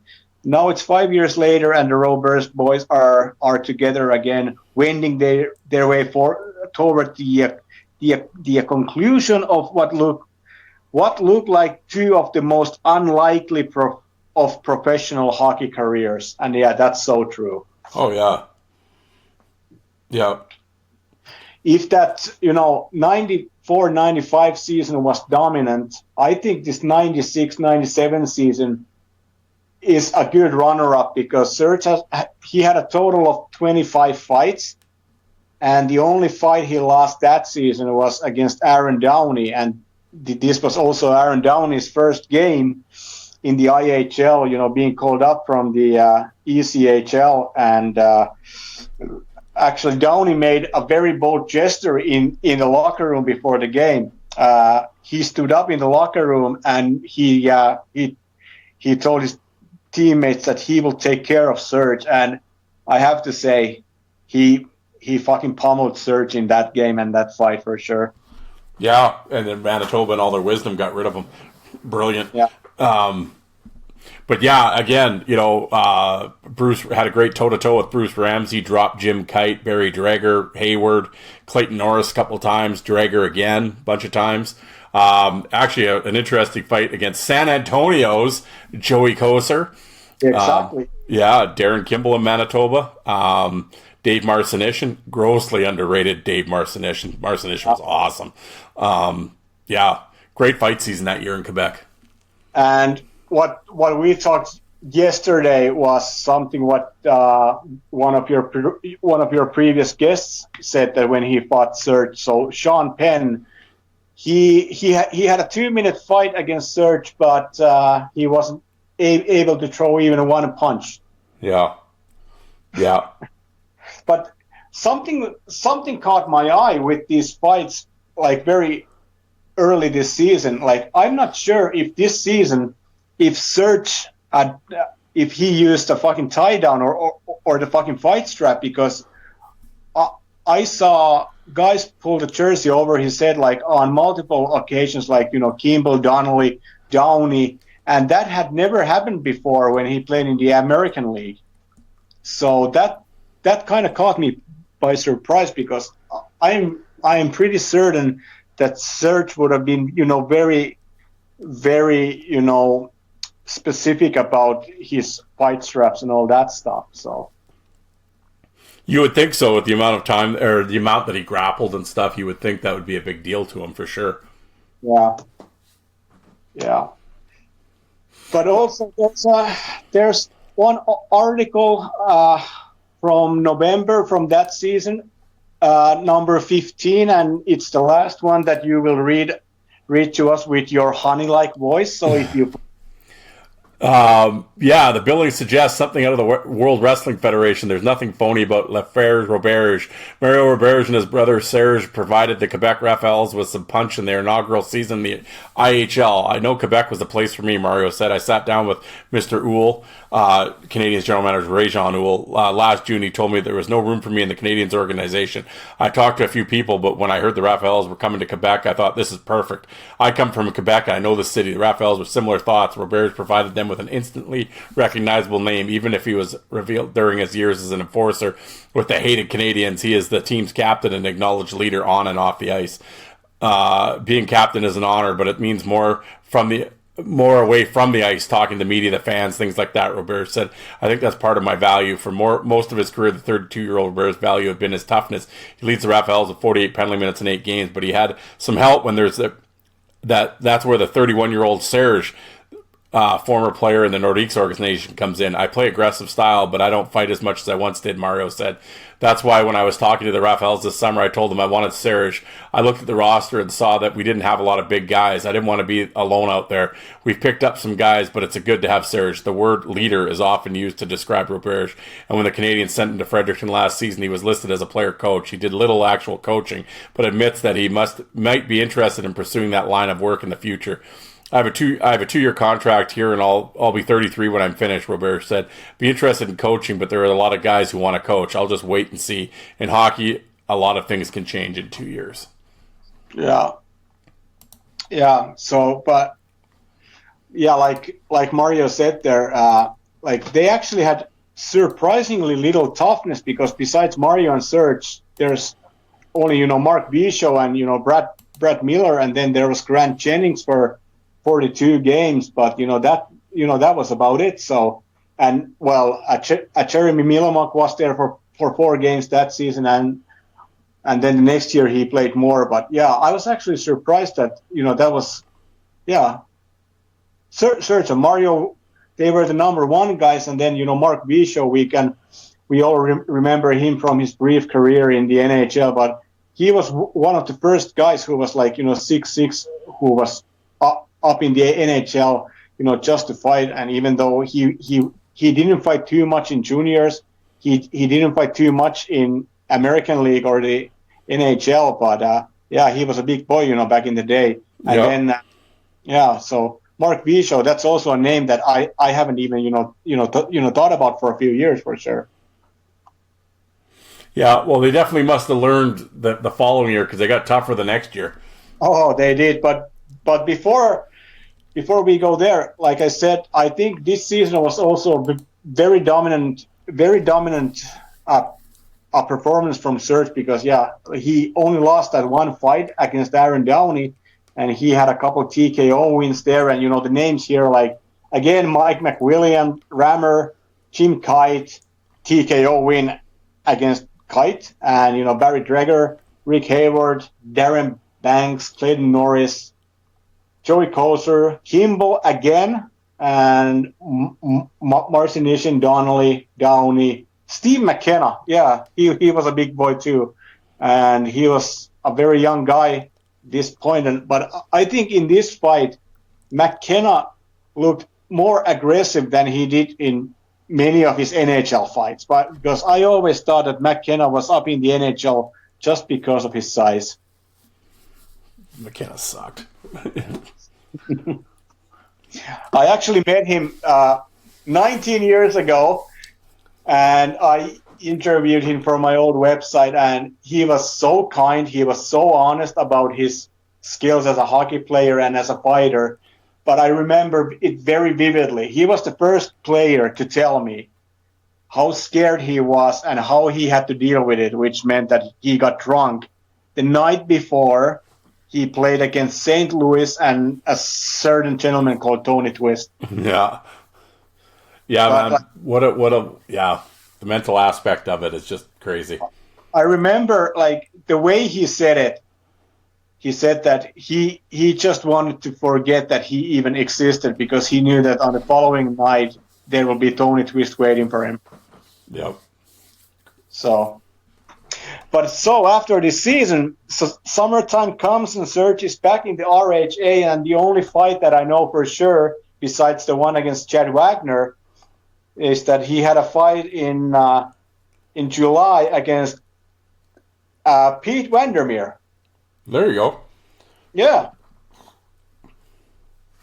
So I really hope that that we could find some more RHI footage because as you have been reading these articles, I've been scrolling through these RHI rosters, and I'm just thinking about we have to find some more footage on these guys and games. Yeah.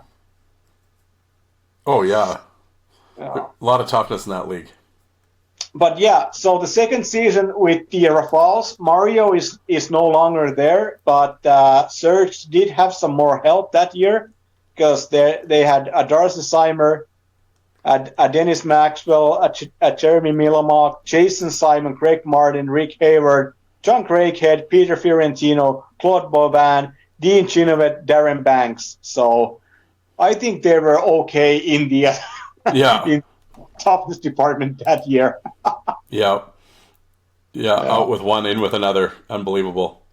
Yeah, and this year there's only one fight that I really want to discuss, and it's from January 16, 1998. He fought Mel Angelstad twice, but that first round against Mel, and because this game was on TV, so it's a perfect feed and it's a great angle, but I have never ever seen anybody neutralize Mel Angelstad like Serge did. Like that round one is incredible, and it would be great if Mel would someday like to talk about his career, because I don't think even Mel ran into another opponent as difficult to fight against as Serge. Yeah. Yeah, to neutralize Mel like that, not many people did it. And, No. The other fight I don't remember ever seeing was this fight. Before that was with McLaren, Steve McLaren. Oh, let me see if I have that one, and you can keep on rambling a bit there. So, well, just looking at his fight card, Dave Mackey, McLaren, Mel a couple times, Craig Martin, Dean Trebojevic. Because obviously, I would think injuries, obviously, because he only played 35 games this year. 35 games, 115 penalty minutes. I don't know if he was hurt or he just wasn't playing. I would assume he was probably hurt. But kind of obviously a slower year. But also at this point, it's like he's how old is he at this point? He's 32 or 33. So and with the amount of wear and tear that he's put on his body, he may as well be 50 years old, right? So, I do have this fight against McLaren, and Serge again he makes, McLaren, fight the way Serge wants, but in the end there, McLaren is able to wrestle Serge down, but Serge was caught there by an uppercut, I believe. But yeah, this is I've rarely, if ever, seen Steve McLaren, having to be so defensive because Serge just really knew what he was doing. And we all know the way Steve McLaren liked to fight. So. Yeah, exactly. Yeah, and like all these guys, like with Mel wide open all the time and everything else, and same with McLaren. It's like these, it's not like they were technical guys, but then to see them all of a sudden get tied up and have to fight a different kind of style, tells you how effective, obviously, Serge was. But so his career started to wind down, and we are now here, seeing the very end of this episode and Serge's career. So. What if I try to just, basically talk us through, throughout these last few years, and we will not touch too much of the fights and stuff what happened when he went to the QSPHL and whatnot, because there's too many fights to count, and, So 98-99, Serge begins the season in the QSPHL, and he played for Pond Rouge together with Mike Rowe. He had 5 games and 2 fights, and then he signed with the Mohawk Valley in the UHL. That was coached by Dave the Hammer Schultz.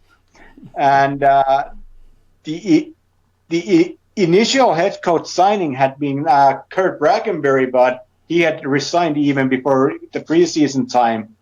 And Dave the Hammer said that Serge is by far the best policeman in the league. And Serge also served as the player assistant coach. And that year, the UHL was no joke because, for example, the PIM leaders were Vandermeer and Kevin Holliday and former guest of your show, Gary Goulash. And it would be interesting to know, what kind of money this team was able to pay for Serge, because he went back there on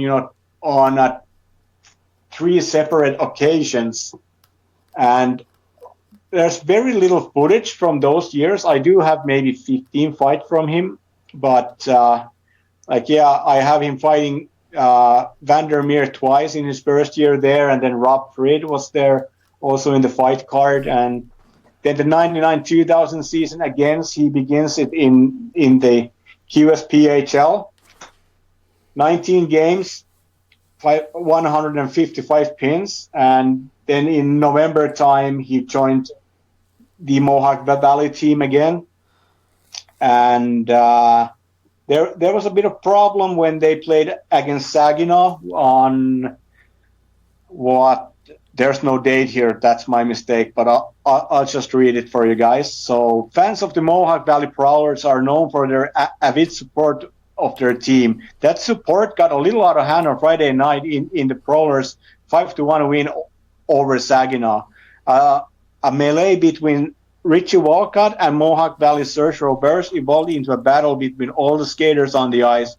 When Saginaw players Jack Rake was escorted to the penalty box, the fans threw debris on him. Rake responded by trying to climb in the stands, but stopped just before going over the glass.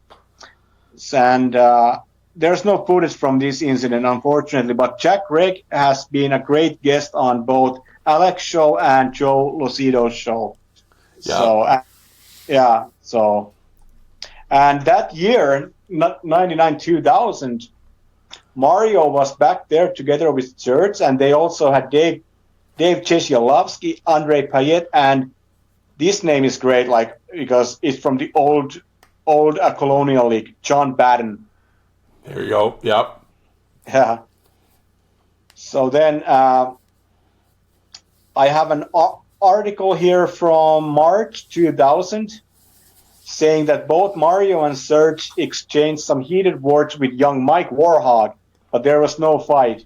Mario had fought Warhog the night before and getting the W on that one. But young Mike Warhog, again, he's 6'8" or 6'9", but it took some time for him, to grow to his body. But some of the damage that he delivered in LNAH is, he became a great fighter for sure. Yep. And then there was a report from April from that year.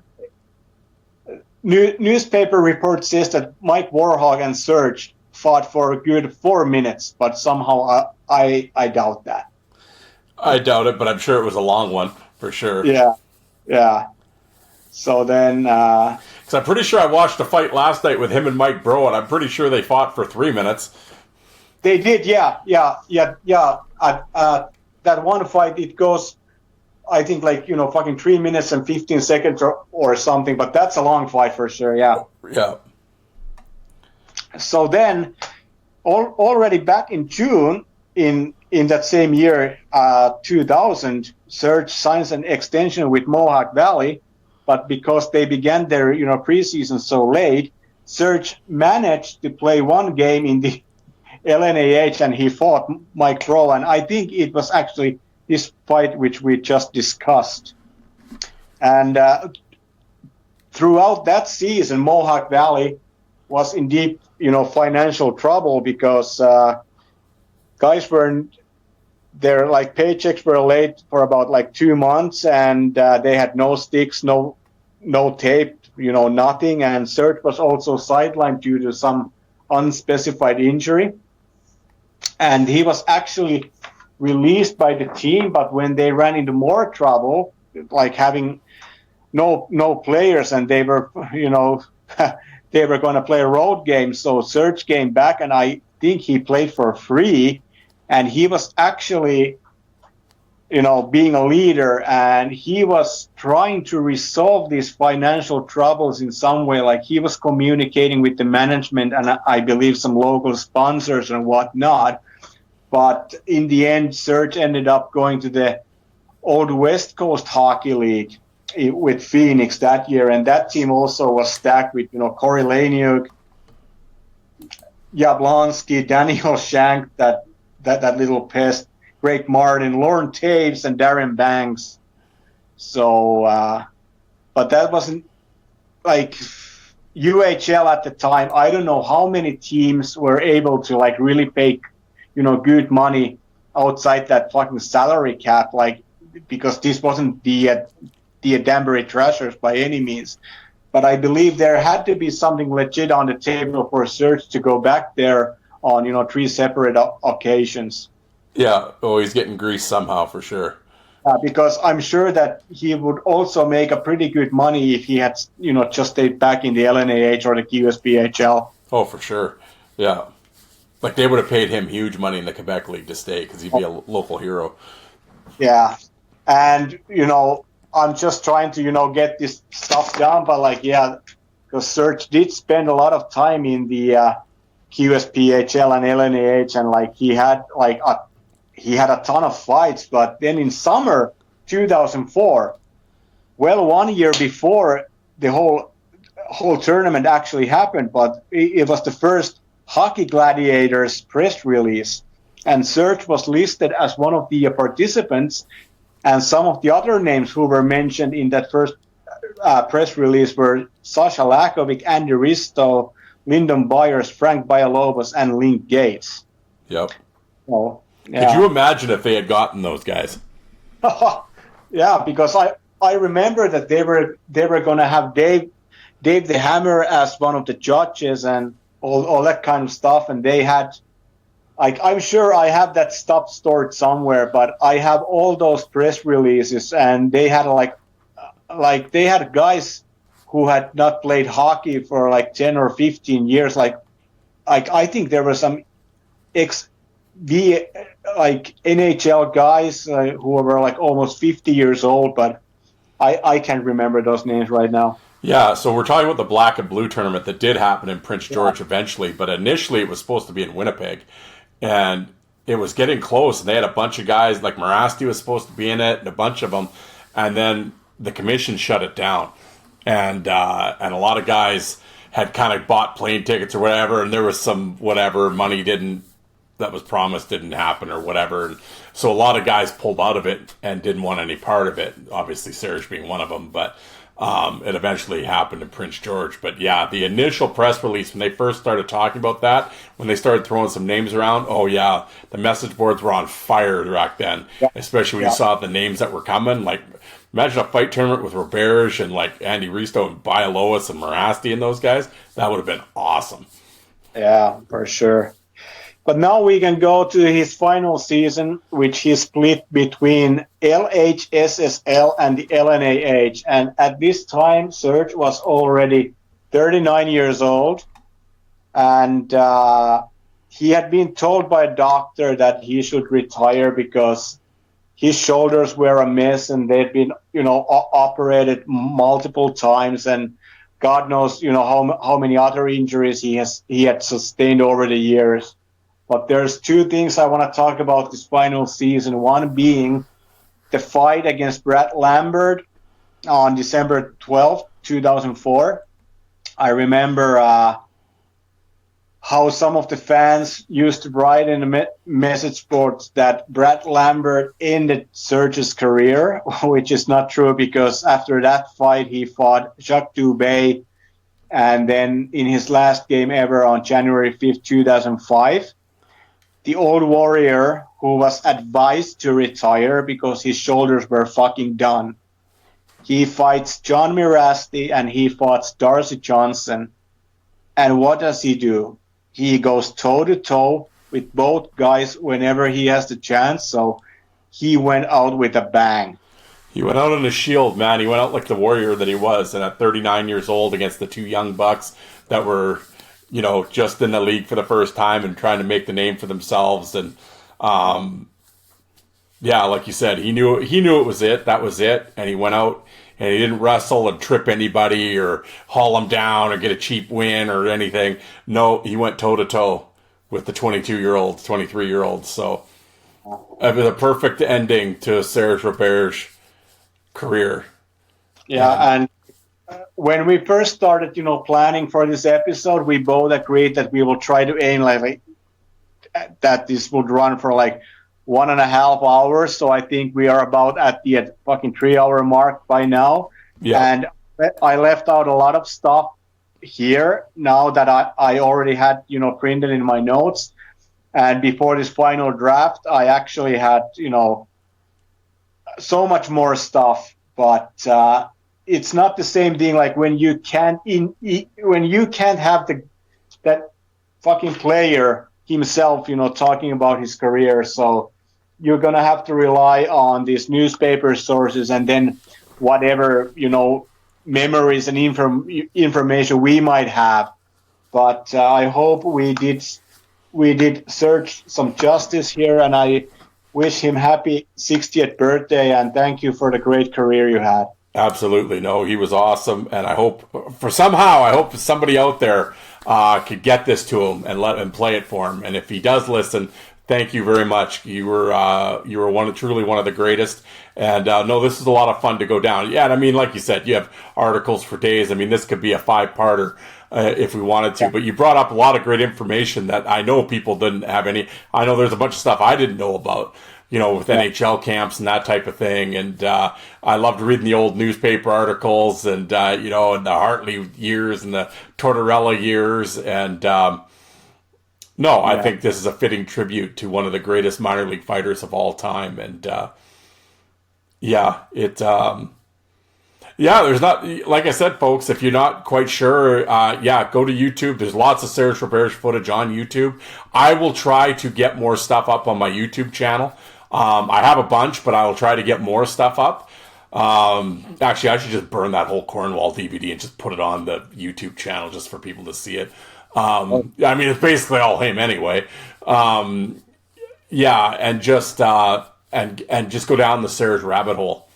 And Mario for that reason, and for that matter too. But I mean, Serge was so good, and like I said, when we were saying before, he's in complete control all the time. Some guys fight like they're out of control or they're mad, they're spaz fighting or whatever. No, always in control, and it's like you'll see. Go watch him. You'll see what I mean. You'll see exactly what I'm talking about. And he was like I said, a true artist and. He was awesome. Absolutely awesome. Yeah.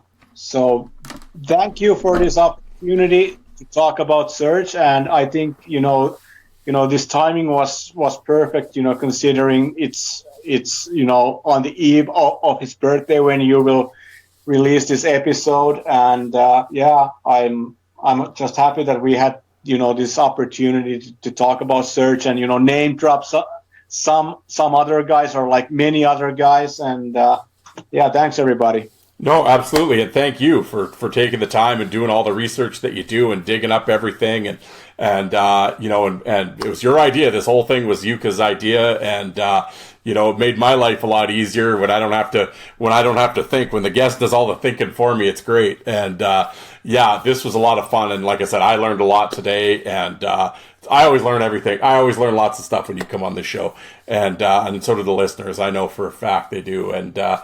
Thank you. And I know it's very late there, or 8-hour time difference or whatever. So I know it's way early morning hours and you're still going. So thank you very much for taking the time once again. You'll definitely not be the last time you're on the show. We'll do this again with somebody else, but I don't think there's too many guys that had the career that Serge had.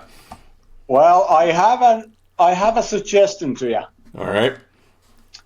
Maybe later on, maybe in preseason time, we can talk about another one of my favorites who is pretty often being labeled as losing the most famous fight in hockey fight history. But what if we talk about Lou Fontinato?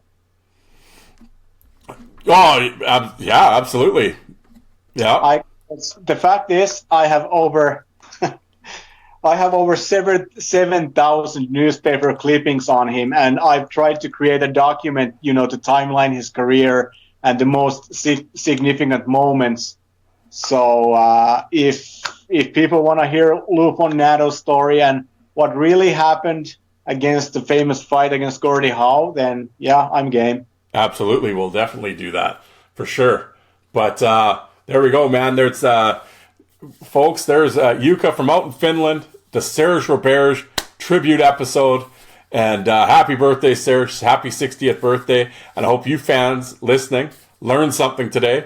And please go down, like I said, go down the rabbit hole, look up Serge Roberge footage, learn something, and there we go, folks. Serge Roberge.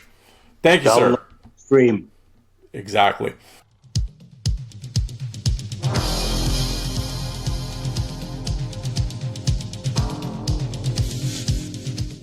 And you people that don't like fighting, how many of you did you walk out and get a coffee while that was on?